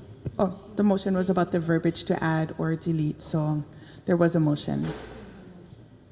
Okay. Yeah, but we can, like, I don't know, do you table it or just cancel it? Like, Yeah, I don't think withdraw.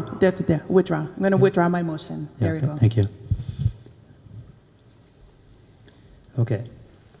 Yeah, it's important to be accurate. I mean, if the text is inaccurate, even if we agree with its general trends, I think we should try and correct it. So that's a good step. Let's see, where are we?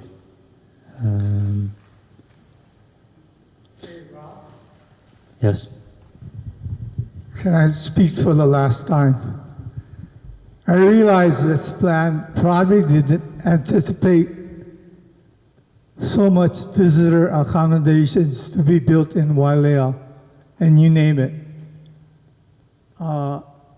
And I'm frustrated at seeing how Wailea is catering to the visitor industry right now.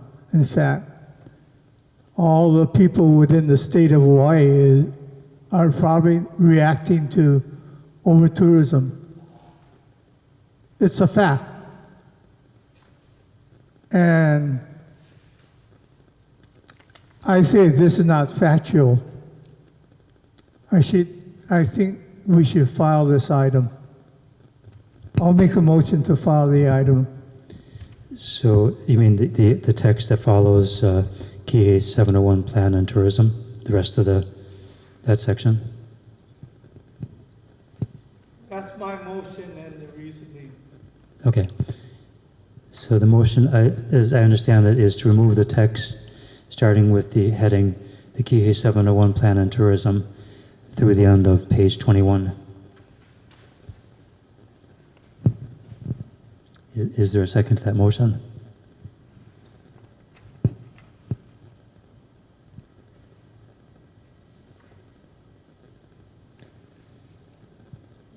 Chair, repeat one more time, please. Sorry. Okay, I believe the motion is to remove the entire text from the heading Kihei 701 Plan and Tourism in the middle of page 20 and all the way through the end of page 21. In other words, the background to Kihei and where they are. Is there a second for that motion?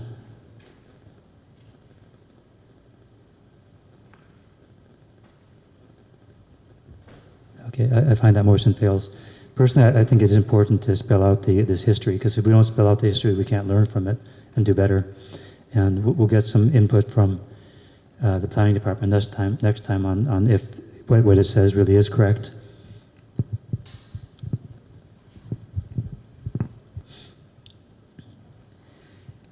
And of course, this is not a condoning of what happened with Wailea, not at all. This is just whatever it says should be accurate. Chair, sorry. Yes, Excuse me. okay. Just real quick. Again, I thank Mr. Good for his testimony. I encourage everybody to do that. This is part of the whole community process. But again, I think the big picture is learning from past developments and the negative effects it had on our community as far as environment, all these ecosystems go. So that's just kind of reiterating what I said earlier. Thank you. Thank you. So are you satisfied, Daniel, with the discussion of page 20? Can we go on to page 21?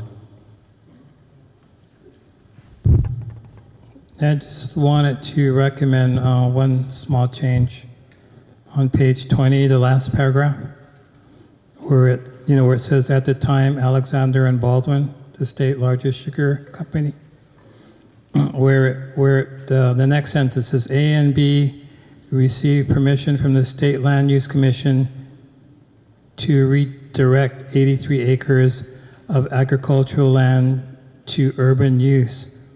I'd like to insert Ulapalakua Ranch.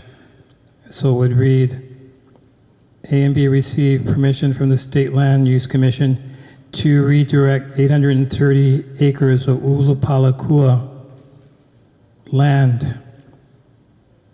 Ulapalakua Ranch, yeah. Acres of Ulapalakua Ranch. So it's Ulapalakua Ranch. That's where that 830 acres came from. So just a question. So all the 830 acres were Ulupalakua Ranch? I believe they were. Thank you. Gilkey, you have a comment? Just the accuracy of that. If it's accurate, then I totally agree. Yeah. That is the agricultural land you're referring to, yeah, Daniel? Yeah. Yeah. So again, we do want to be accurate. So can we ask the department to verify that it is all 830 acres were Ulupalakua Ranch?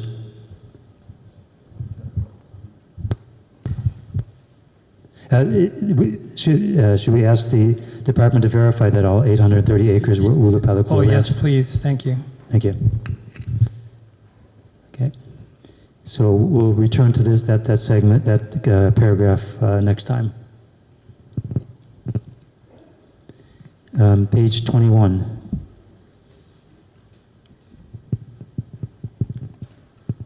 Daniel. Just another small inclusion. In the second paragraph, it reads, in the 1970s, the Matson Navigation Company and Northwestern Mutual Life Insurance Company partnered to create Wailea Development Company. After in the 1970s, I would like to insert, in the 1970s, let me see if I got this correct.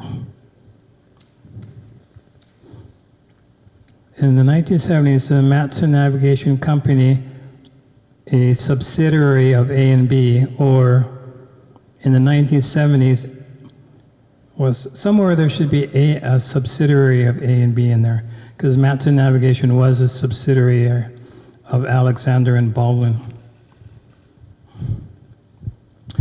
I'd like to include that in that sentence, please. Does anyone object to that addition?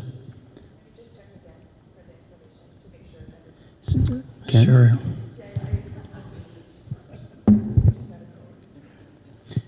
I mean, unless planning department can say definitively that is the case, then we'll check. Okay.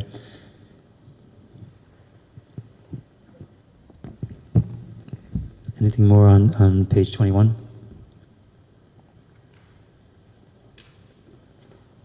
Moving on to South Maui Today, page 22. Oh. So I have a question about the tourism. That sentence, same paragraph that Daniel was referring to, moving on, and it says, 1970, tourism grew to accommodate 1 million visitors a year. My question is, was that, or do you follow where I am, Kara? No? Do you see what I'm talking about? Yeah, okay. So my question is that the tourism that grew to 1 million tourists a year, is that specific to South Maui or island-wide? Okay. Is that how everybody reads it? Do you read it island-wide, or yeah, you had the same question. Just because we're in South Maui, it's confusing to reference so many tourists if it's not pertaining to our area. Unless it's further explained, right? I think that is mentioned in David Good's testimony too, that particular thing.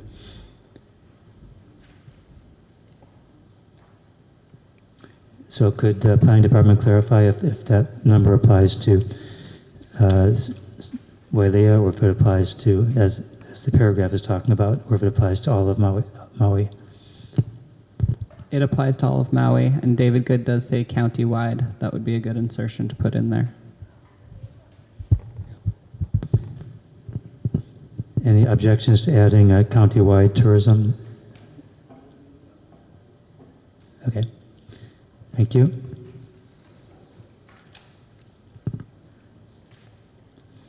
Anything more on page 21?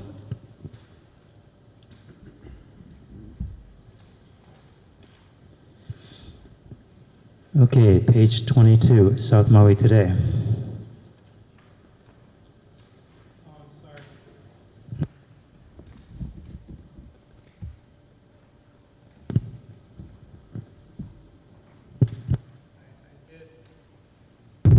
I did have one more revision. I missed in my notes. Sorry about that. So on the last sentence, the first sentence on page 21, it reads, included, I guess I'll read the whole thing just a second. The Kihei 701 plan included the A and B plan to develop a 1,500-acre site for a new resort town in what is present-day Wailea. So I would like to add in parentheses to that an area that was traditionally known as Pai'ahu and Palauea, because Wailea is Pai'ahu and Palauea. That's the area. Wailea, as it's used here, is a resort name. It's a brand name. So I'd like to make sure that we include the name of that area in parentheses. Any objections to adding that? Pardon me? Oh, I don't think we need to go through a motion. Are there any objections to adding that text? Okay, good. Let's add that text. Anything more on page 21? Okay, page 22, South Maui Today.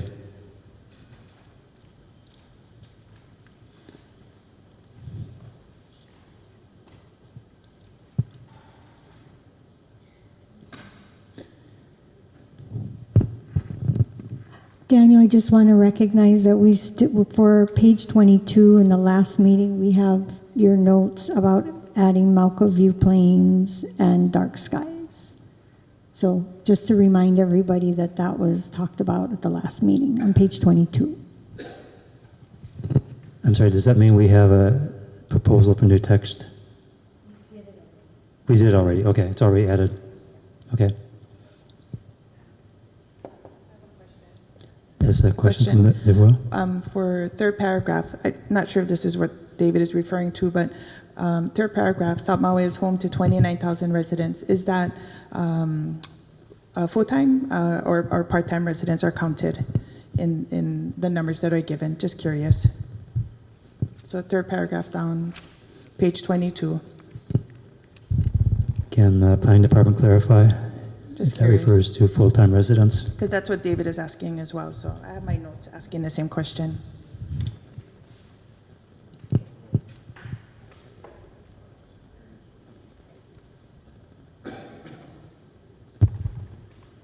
It is from the housing and resource paper, and the 29,000 residents would be people who live here on a full-time basis. Which in practice means 6 months, more than 6 months out of the year. Correct. And from census data is probably where we got that information. Mm.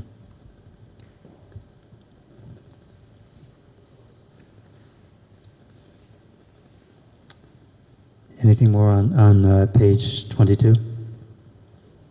Daniel?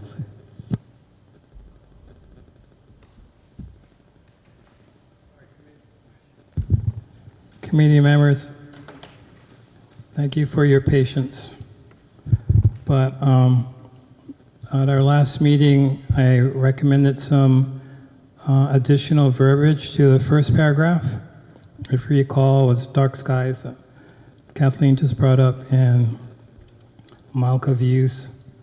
The inspiration for Mauka views came in part from the language in the 1998 community plan that describes the South Maui area. And so with the help of our planners, I worked on some verbiage, new verbiage for that first paragraph. I'm sorry I don't have any handouts for you, but if you bear with me, I can read through it. If I have the right glasses on. I have 3 glasses here. Can you do that? It's terrible.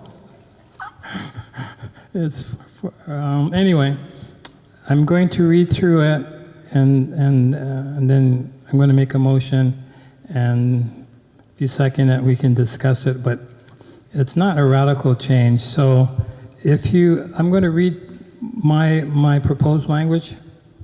First sentence, right top of the page, South Maui Today. The South Maui region has exceptional community assets. It is renowned for its iconic coastline, world-class beaches, enjoyable climate, and then I'm asking to delete popular resort areas, delete that language, and then continue with the sentence. Enjoyable climate, Mauka views, dark skies, and cultural resources.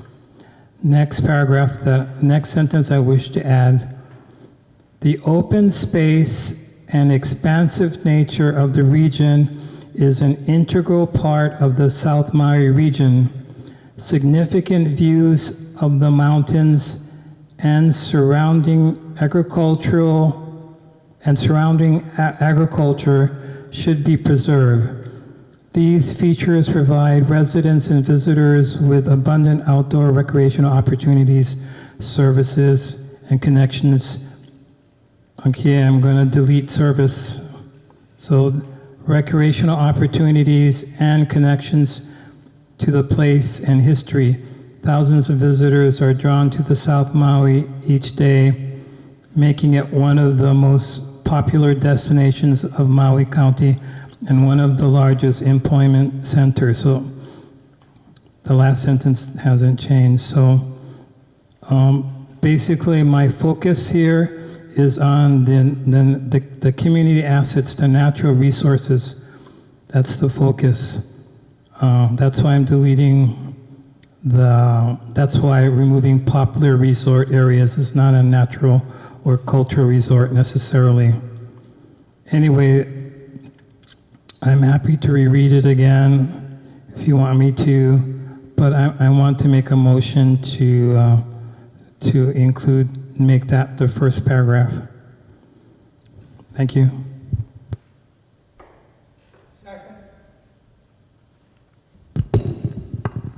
So a motion has been made and seconded. Ideally, we'd have this sent in so we could all look at it. It's kind of hard because that was a lot to absorb, and you kind of want to see it in context, right? So, but a motion is made, and any discussion about this proposal, Topha? While I don't disagree with anything that you said, Daniel, I am wondering about the choice of language that was advocating for a preferred status quo when it seemed like the intent of this section was to say this is how it is. I mean, I agree with what you're arguing for, but I'm just wondering whether it strays from the intent of laying out facts of how it is now. And for that same reason, I guess I wonder a little bit about removing the resorts, because whether we like it or not, that is a fact of what the South Side is today. So. Jennifer, you wanted to say something?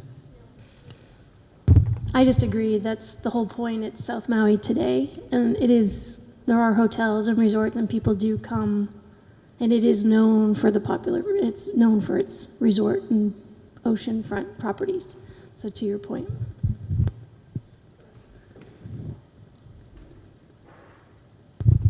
Chair. Yes, Bernard? So this good topic. So growing up from 60s to even the early 80s, when we drive from Kealia Pond to home, you could smell the limo.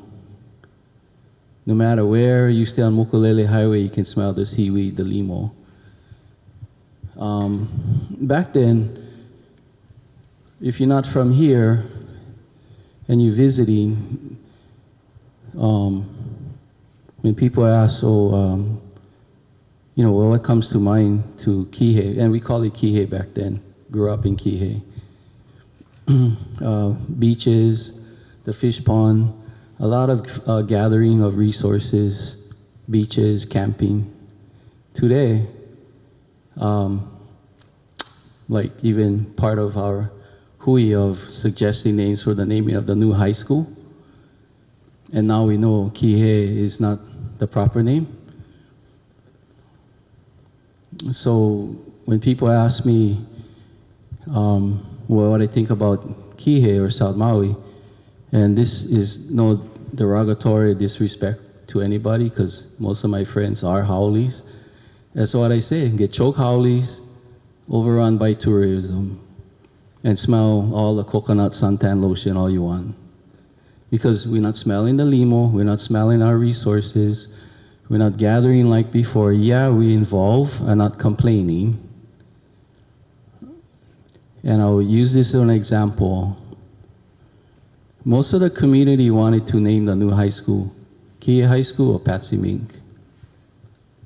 Myself and a few others, we advocated differently, giving suggestions to feature the Vahi, the place of where that school was going to be built.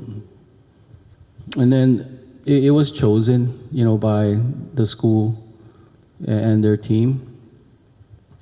But majority of the community wanted to still feature Kihei.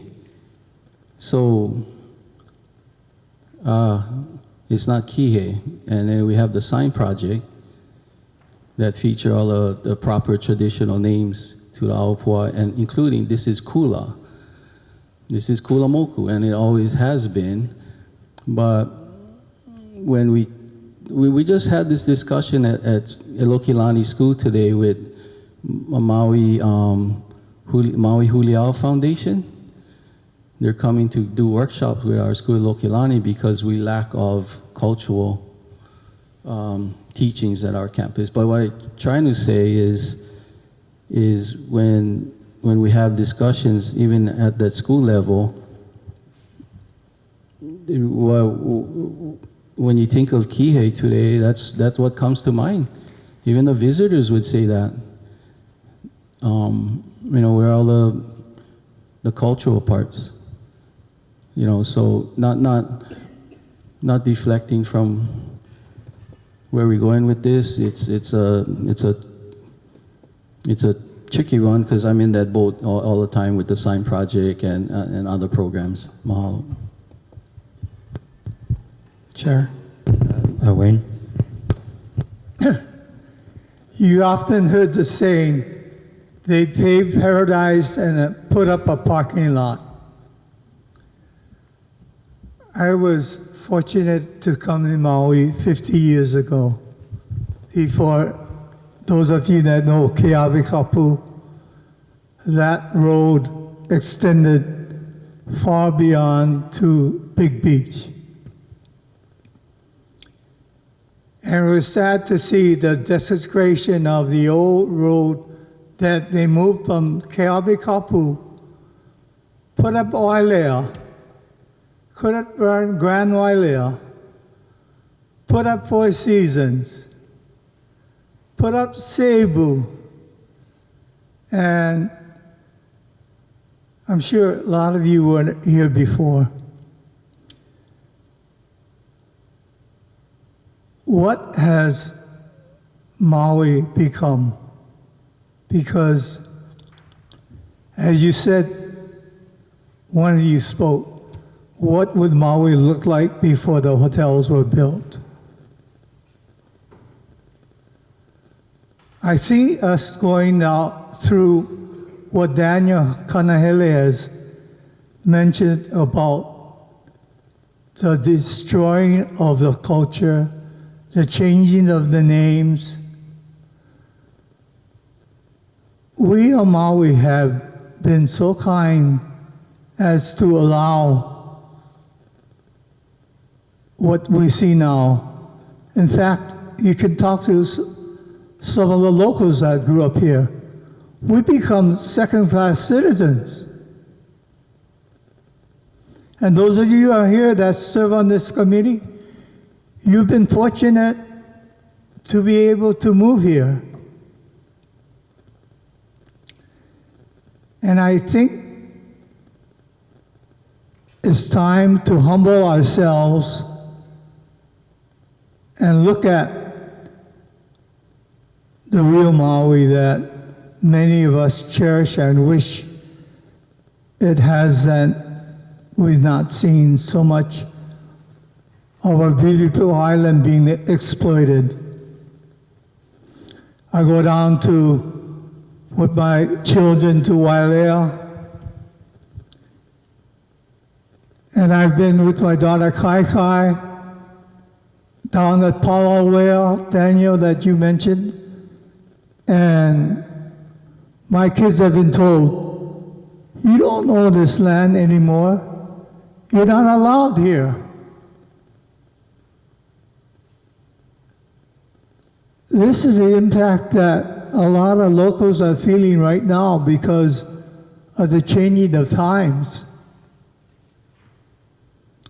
And I think that as you learn about the history and you learn about what many of us have gone through,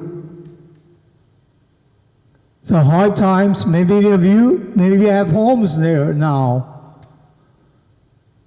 We're fighting to survive. We're not making enough to make a $7,000 or $8,000 mortgage payment for $1 million home.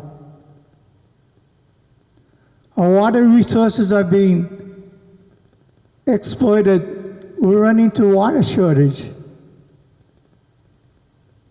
Our homes are flooding because of the bad planning. And I hope, and I don't mean to offend you guys tonight, but I hope that you will humble yourselves and try to learn about what we on Maui have had to experience, because I think we've been too nice. Thank you. Keoki? Chair, may I add a little bit of mana'o? So, thank you, Wayne. Thank you, Vernon. I think that this kind of goes a little bit, I believe, down the road of what Vernon was saying.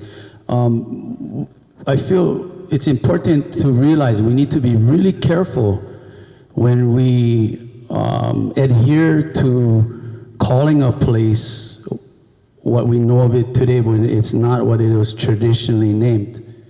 A lot of people don't know Makena. That is not technically a place. So when some place like the state government decides to make Makena State Park, the name sticks when it's not Makena, right? The beach is on the law. There's Ili in there, to my knowledge anyway, and Vernon and Coco can probably reiterate better because I only know what I know, which is nowhere near what these guys know. But you know, there's names in that area that need to be preserved and specific. You know, Mo'oloa, Mo'omuku, Mo'oiki. Those are all synonymous with the area. And I mean, I born and raised on this island, and these terms that I just blurted out only came to my knowledge through exchanging knowledge with people who were more Akamai than myself. Being from another part of this South Maui area, obviously Ma'alaya, I goofed around down there as a child, so we always just grew up calling it Big Beach, Makena, right? But even Makena Landing area, to my knowledge, and again, maybe somebody can correct me on the accuracy, but even that area is not Makena. I mean, these are important things. Wailea, so where is Wailea, right? I mean, Wailea is referring to an area like how Daniel was saying, yeah, Pai'ahu and Palawea. So when you say Wailea, I mean, where in Wailea? When you say Makena, what is Makena? These things are really important. Wailea 670 was renamed Honua'ula, which to my knowledge has offended many a Hawaiian. So these things they're important, because if we adhere to calling Wailea, then we're forgetting that, hey, it's actually Palawea and Pai'ahu. So thank you for bringing that up. And if anything I have said or expressed is inaccurate, you know, please, my Kanaka, correct me, because I just want to learn and do it right. Mahalo nui. I wonder if, I'll let you speak, but I wonder if we shouldn't come back to this. We're going to have to come back to some sections of this chapter anyway, so we have time to read the whole paragraph, since it's a large new paragraph.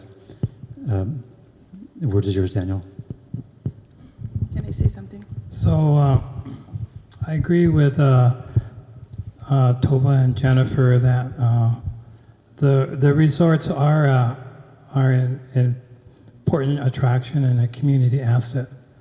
But also there wouldn't be any of those resorts if there weren't the beaches, the open spaces, the Mauka view plains, the climate, the natural resources. Take those away, why would people come to those resorts? You have to understand the foundation of tourism, of things that are important to us, Kama'aina, is the environment. That's critical that we protect these community assets and acknowledge them, because that's why the tourists come. You don't come to stay in a nice hotel room all day. You want to go holo holo, and go up Mauna Kea, right? Go Mauka, go out to Keone O'Io. That's why I wanted to separate it.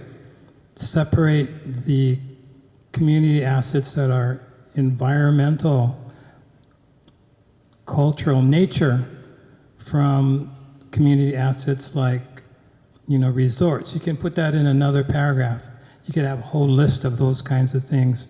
But I wanted to separate what I think is the root and the foundation of even this plan. Protecting the Aina, having the green infrastructure in place is as important as other infrastructure, man-made infrastructure, maybe more important. So you have to protect the natural nature, because we are part of nature. Anyway, talking too much, sorry. Can I share? Oh, sorry, Tobin. Go ahead. So my proposal was that we come back to this when we have a chance to read the paragraph, because Why don't I- what was the motion? Tova was first, but I did want to add something before we move on. Go ahead, Tova, you had your hand. Well, I was just going to say that there is a motion out, and I mean, if we're ready to vote on it. What was the motion? Well, Daniel had the motion. There was no accept. motion, no second. I didn't Wasn't hear there? one. No. Daniel, did you not motion that? I thought No. you did motion. Yeah, but discussion, we're still in discussion. Right, we're still in discussion. So I was just going to say, I'm comfortable with taking a vote. I mean, I do agree with what you're saying. I just want to make sure we're Moving forward. being complete in what we're saying. That's all. Yeah. Okay. I think we need to restate the motion then, because I don't have it in my head. Can I please finish and say? I think it'd be good to hear the motion so we know what we're talking about. Okay, well, I was going to add to the motion, so what he was saying, but after listening to everybody, and I'll make it really quick, the South Maui region has become to be known as a popular resort area, but South Maui is more than that. We have our cultural beauty and so forth, so forth. So the only reason I say to mention what it's become to be known as is because that's telling us that's what we've become to be known as. And we shouldn't be just that. But if we put it in there, and if we don't put it in there, it still exists. But we got to call it what it is. But there is more to South Maui than the popular resort area. So I just trying to make two sides. But Daniel, I support you wholeheartedly. But I get what you're saying. But this will only push us further to say we're more than that. And everything that these guys work for, and what Kyoki was saying, is true. And I think that's what everybody wants, is for us to respect and realize that Kihei, South Maui, we grew up calling it Kihei, but Vernon is right, is more than just one popular resort area. But I think we have to say that because that's what it's known as. It doesn't mean that's what it is. Unfortunately, that's what it's known as. So that's all I gotta say. So I think we need to hear what it is we're voting on. So I'd like to hear the motion. Would Daniel accept that as a friendly amendment? Or do you want the whole motion? Would you accept I'd like to hear the whole motion. The so whole you know what motion it- first. yeah. I was going to insert Lehua's language in it if the friendly amendment is accepted. So are you accepting Lehua's proposal? Okay. Yeah. The paragraph is the South Maui region is renowned for its iconic coastline. The South Maui region has exceptional community assets. It is renowned for its iconic coastline, world-class beaches, enjoyable climate, and cultural resources. These features provide residents and visitors with abundant outdoor recreation opportunities, services, and connections to the place and history. Sorry, I read that wrong. Let me start over again.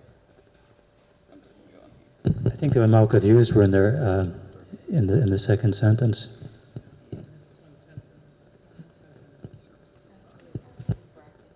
Well, in her reading the motion, she missed one sentence. Yeah, my handwriting was messy. The South Maui region has exceptional community assets. It is renowned for its iconic coastline, world-class beaches, enjoyable climate, Mauka views, dark skies, and cultural resources.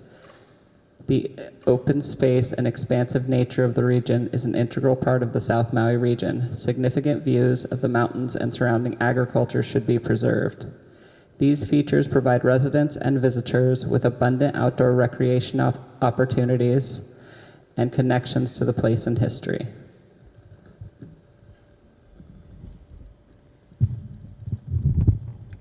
Oh, and the rest of the sentence? Thousands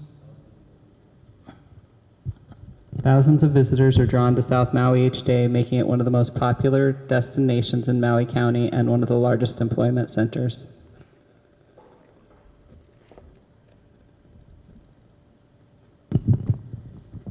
Okay, and I forget, who seconded the motion? Wayne did, okay. So should we go to a vote on this motion? Okay, those in favor say aye. And those opposed? One opposed? Okay, and I'm not going to vote because I think, as I understand, the chair only votes to break a tie. Okay, so I find the motion has been adopted with the text that Daniel proposed and that Karen read. Any further comments or changes to page 22?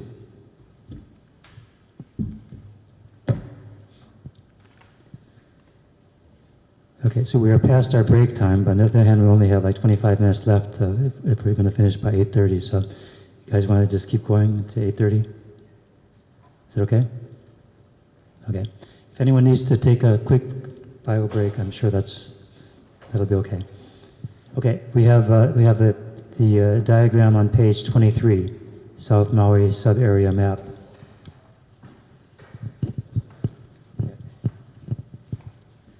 We won't make any decisions while anyone's taking a bio break.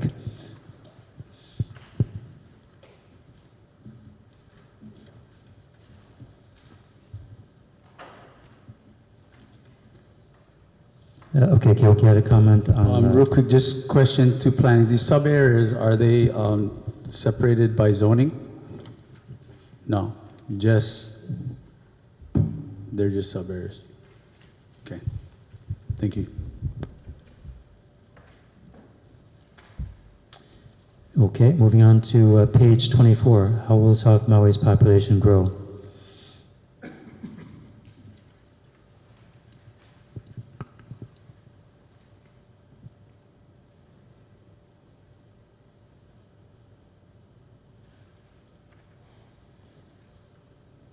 And page 25.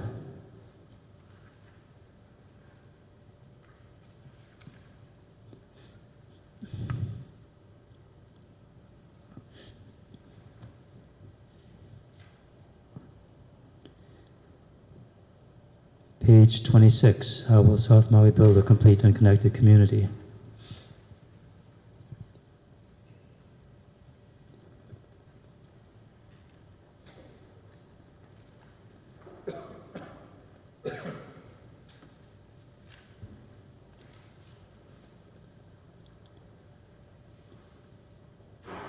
Page 27, how will South Maui madama its vahikupuna?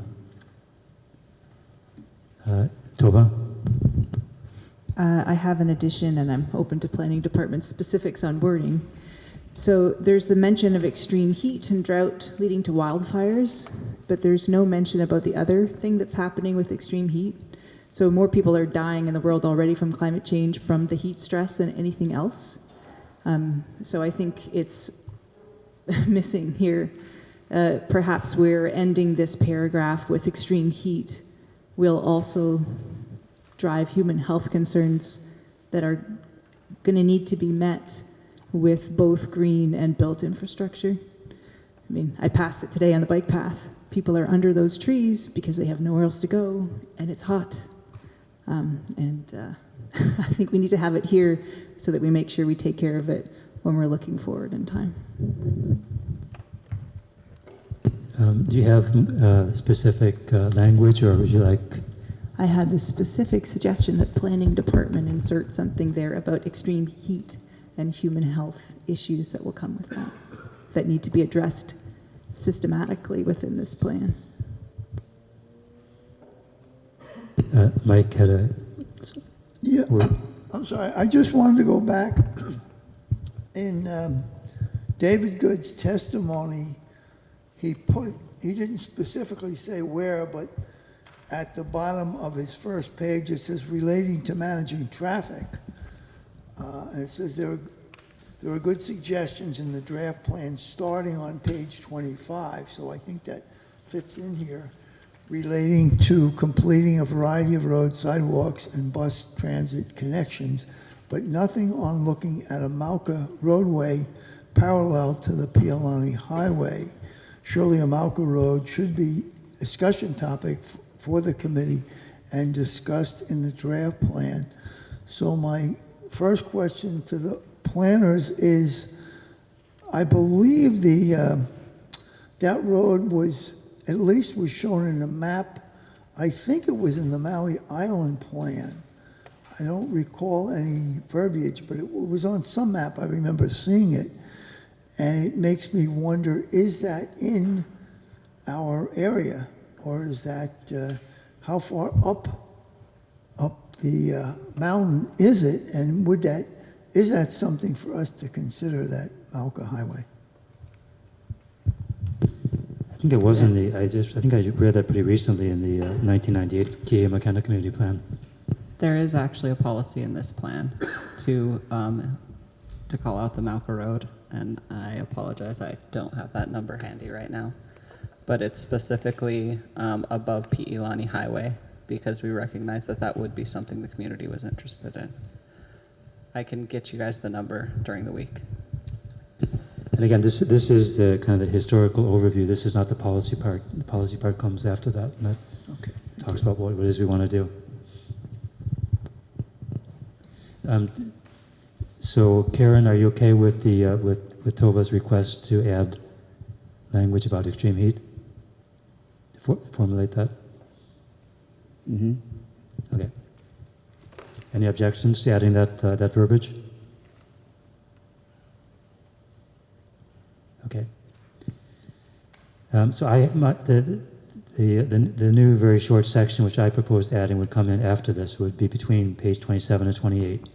This comes out of the discussion that we had about the map of the Ahupua'a and the district boundaries. That the district boundaries are kind of a problem because we can't solve many of the issues we face just within those boundaries. The Ahupua'a make a whole lot more sense, and there's no place that's more obvious than when it comes to the watershed and flooding and drainage. So I think you all have that in front of you. Maybe you can put it on the screen.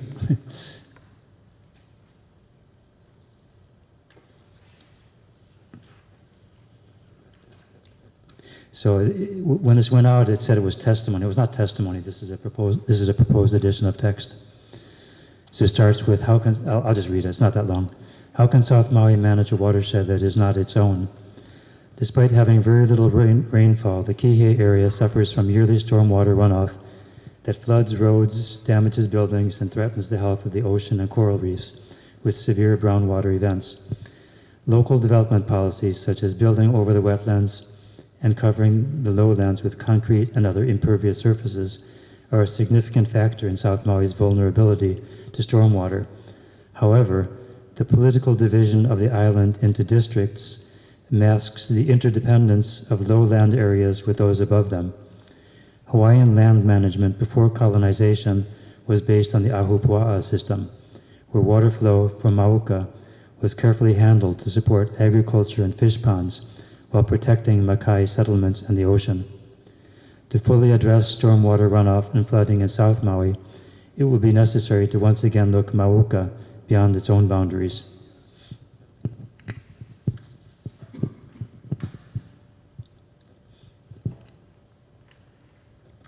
Open for discussion.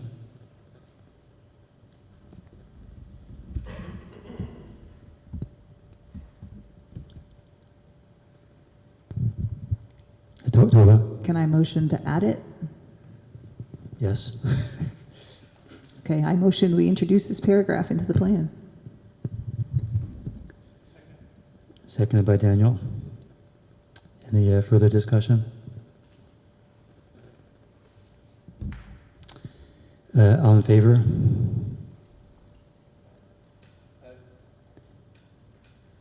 Those against? I think it was, yeah, I think there was, which? Was, good, let's do it again. All in favor, please raise your hand. Okay, there we go. Any against? Okay, I find this passed unanimously. And we're getting to the end here. Yes, Wayne? Mr. Chairman, I think you went over 25, and I'd like to ask the planning department, how will South Maui manage traffic? We talked about 2 exits, one along North Kihei Road, one along South Kihei Road, which is P. Lani and South Kihei Road. Keoki mentions about the flooding of North Kihei Road should there be another flood. Was there any mention in another plan about rerouting the highway back of the wetland? And do we have it somewhere in that plan?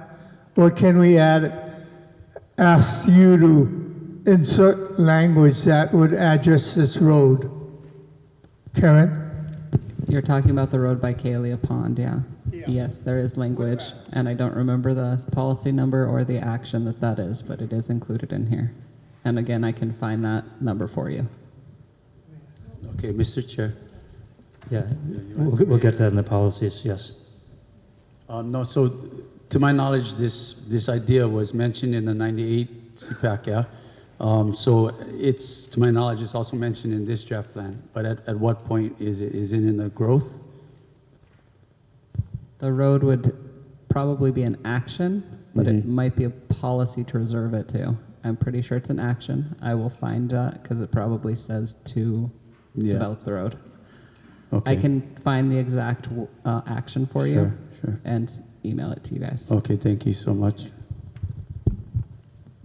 Is Wayne?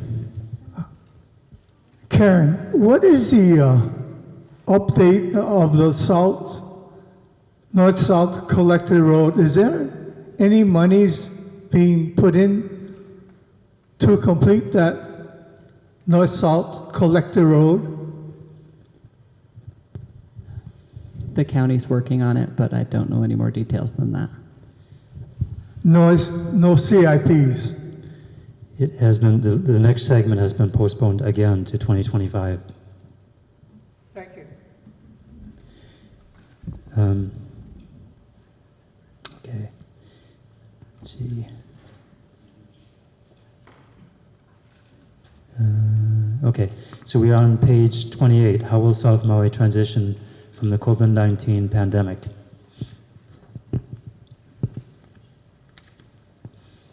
Quickly, I hope. Jennifer? I just have a quick thought, a question. Do you think in 20 years, I mean, COVID's huge and its effects, nobody's questioning that, but the relevance to this plan, do you think we need to consider removing this whole section? Any thoughts on that? Like, what is the relevance in 20 years to this? I don't know. So, Chair, can I comment? Yes, so go ahead. thank you for that comment, Jennifer. It's very relevant. And I'll tell you why my opinion says it's very relevant. We've seen record median home prices in the last year and a half, and that has a direct correlation with this because it has a direct correlation to remote working. People, and it mentions it in here, that people with higher incomes were able to move here, work remotely. I've talked to real estate friends of mine, and people were buying houses sight unseen. They didn't care what it looked like. They could afford to fix up a dumper if they had to. So that's my only comment, would be like the ripple effect of this. I mean, I hope that my Kiki can afford $1.1 million. I don't know what it's gonna be. I have young adult kids, so for me personally, I don't wanna try and make it like all about me, but I know this, I'm rowing the same boat as a lot of people. So that's part of the reason why I'm here on this CPAC, and I was so fortunate to be selected just to have this little voice of mine be heard. So that's that, yeah. Mahalo. So I think it wouldn't be appropriate in the policies, but I think it is kind of important in the historical background, because in the future someone will look at this plan and say, why were we thinking about this? Why was this even an issue? And this kind of explains, we had this huge drop in tourism, and then what happens after that. So I think it's kind of interesting. It provides some context. Any further discussion about page 28?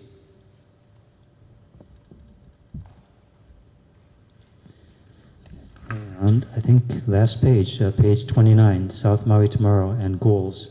Actually, the goals is just about organization of the. Okay, this just really describes. Well, there's an important thing here. This South Maui's vision. The other parts are really just about how the plan is organized.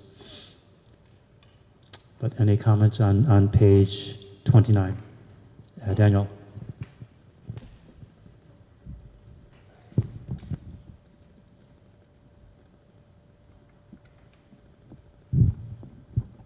I think the vision statement is pretty good. I'm guessing it was a result of all the community outreach you folks did. Because vision statements is a very important guiding statement. So I think it's a good statement. The first part about South Maui beaches, coastal waters, and wetlands are restored and thriving. Really, that all depends on if we solve the stormwater drainage issue, because you're not going to have that unless that's solved. You have the mud and sediment coming down. So that goes with Rob's addition, It acknowledges our connection to Mauka. You cannot ignore that, Mauka Makai. We are connected, it's like you can't ignore your foot or any part of your body, right? So the mountain, the top of the mountain is like our head. Chop off our head and we don't have any head. It's all connected, it's one body, so. Anyway, I just wanted to comment, I think it's a pretty good vision statement, and thank you for doing all the work and outreach and getting all that input from, all those meetings. Thank you. Tova?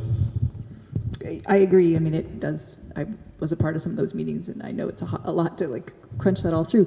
But Daniel, your point there does make me wonder whether that's a jumping off spot for a little improvement tweak at the end there, because I mean, this is capturing a lot of good stuff, but that notion that there is the reconnection of the sense from Malcolm Mackay. Is there some way to kind of insert that is our vision, is that we're getting back to a place where that's more top of mind in our thinking and our problem solving and our sense of place? I'm not suggesting language, I'm just throwing it out there. I like what you're saying. Has anyone got good language to go along with that we can tag in?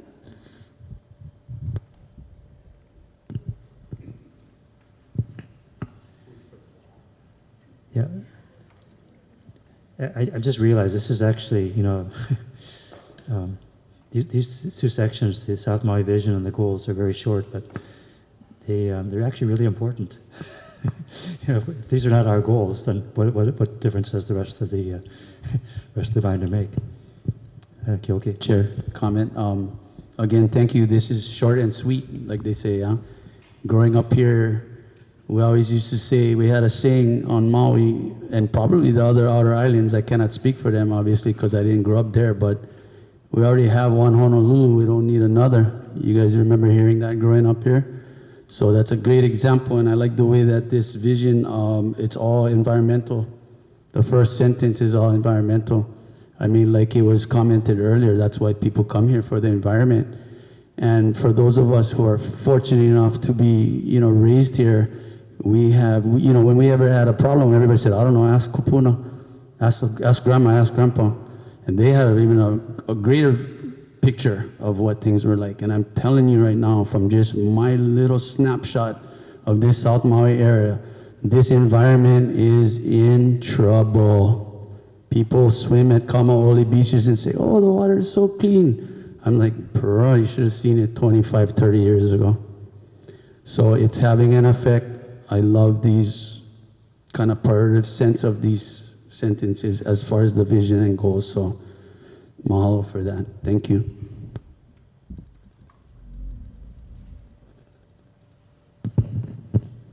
Any further discussion of page 29? Good job. Okay, so we are done with, and we will revisit, because there are a couple of changes we asked to be made to discuss next time, but we're mostly done with this first section, section 1.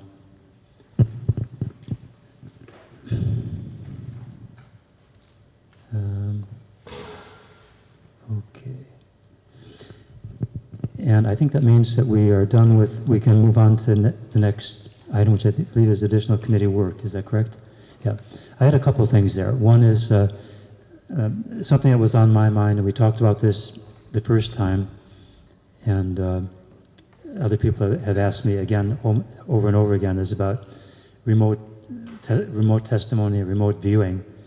And so I wanted to let everyone know that the planning department is planning to offer a Zoom dial-in for remote testimony. But we will continue to meet in person unless that becomes absolutely impossible. And then another thing is things for future meetings. One is I'm thinking that I would like to have a speaker on the cultural historical background of South Maui, to put it in the context of pre-colonial and colonial times. And the reason for that is because I think it affects how we look at and how we value certain things as we're moving forward. I think it'll especially when it comes to Makena, but also, because we've already lost so much that we can't really do much about at this point, Wailea and many other parts. But I think Makena, I think we really want to think deep and hard about its history and what we can do differently. And my first thought there was Kalikoa Ka'eo, but it could be someone else who gives us a background to the pre-colonial and the colonial history of South Maui. It may not be an entire meeting, but I think maybe half a meeting at least. So are people favorable to that idea? And I'm not saying it should be next time, but I think it's something we should do. Wayne, you had a comment? What's the reason to not invite Kalikoa? I'm sorry? Why did you take his name off the list I did as not. someone who could speak straight? No, he was the first person who came to mind. But I just said that if that's not possible, it could be someone else. I would like to invite him. Okay. So we can hear about the Hawaiian culture. Those of you that don't know him, he's a teacher at Maui College. He got chained up in Mauna Kea, along with Uncle Walter Riddy. Thank you. Hey, Chair. Yeah, yes. Yeah, I'll be okay with Kalikoa. But if we can add, like, if can, families of, or a family from Honolulu, which is him too, and maybe one from over here, because he's loaded with information. We all know that, but I always like to get with those from that Moku, that area too, only if possible. But Kaleko works out. So are you saying in addition or instead? Oh, in addition. In addition. Yeah, if people are available, because hihima'a too, we know that, right? So, I agree. Okay. I think you probably have better connections than most of us do with those people. So I wonder if you guys could, or you and Cody could come up with, maybe even talk to a couple of people and see if they're willing to come talk to us. But addition to. In addition. Addition to Kalekua. Yes. Thank you. Lehua? Regarding, I know Everett had to leave to catch a plane, but he offered a testimony. Was that received by everybody? He had a handout, but maybe it didn't meet the timeline, the deadline. No? Yeah, because you had something, and I had something. So I don't know from Everett before he left. When he came, he had something. I just didn't want to not acknowledge it, or if you table it to the next one. And then I wanted to make a recommendation that for future testimonies that always state the page, section and page that we're referring to, even though the topic was obvious, but just for future, for anybody. Mr. Goods one was good, he cited most of the pages, etc., but for future. So I know it's related to the agenda, but just to state it. But anyways, Everett's one, I wasn't sure if we even got to it.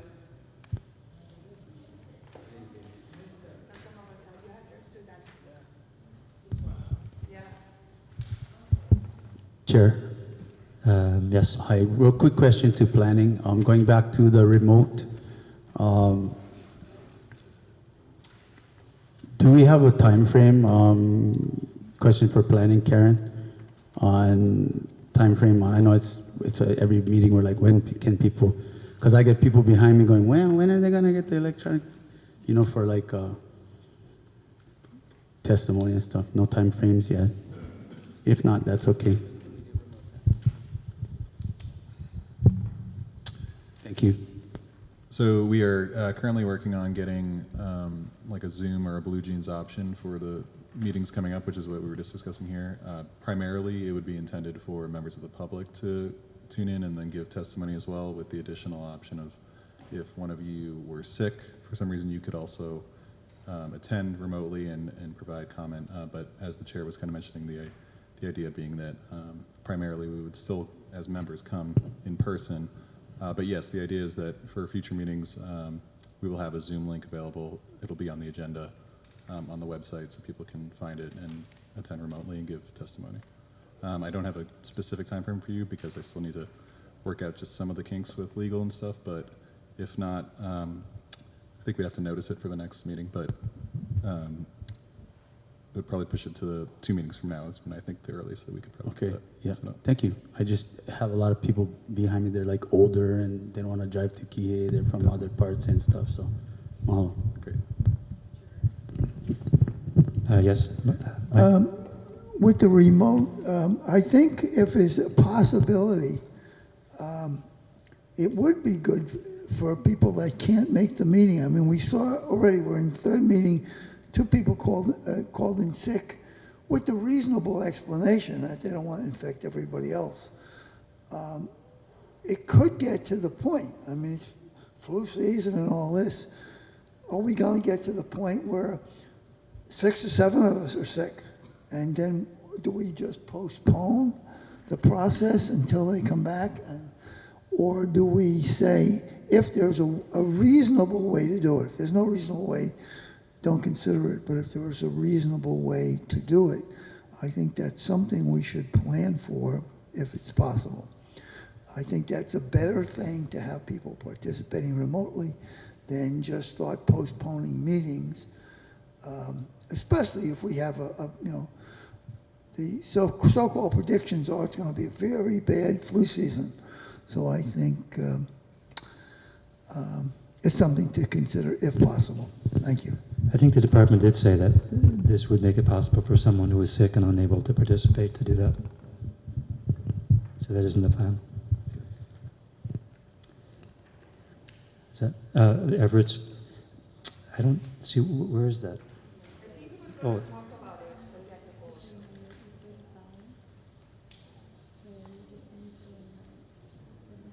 No, but I mean, the Everett's testimony. Everett handed it out. Okay. Okay. Okay. So another thing that I wanted to talk about, and this is for agenda for next meeting, is I want to spend some time on this issue of how we can make sure that this plan actually takes effect. Because as Wayne said, and as we all know, there's so many good things in this Key McKenna Community Plan which were not implemented. And I want to be sure that we do our work in such a way that is most likely to lead to actually being implemented. And we won't resolve that in one meeting, one discussion.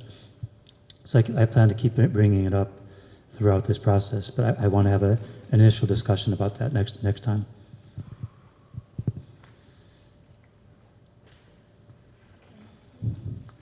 Okay. Okay, so this is just for the next time, or are we permanently switching to Key Charter School?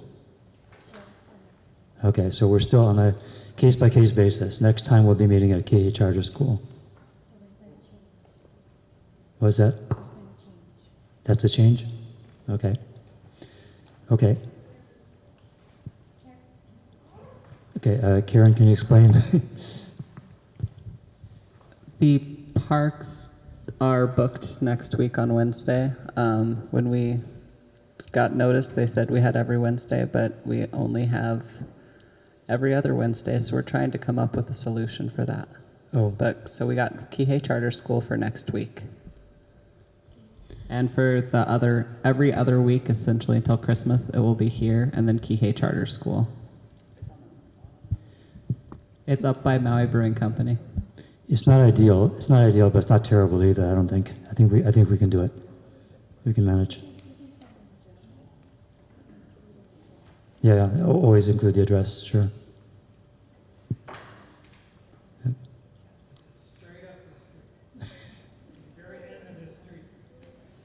Okay. I think that is it. So yeah, I'm going to. At 8:37, adjourn the meeting.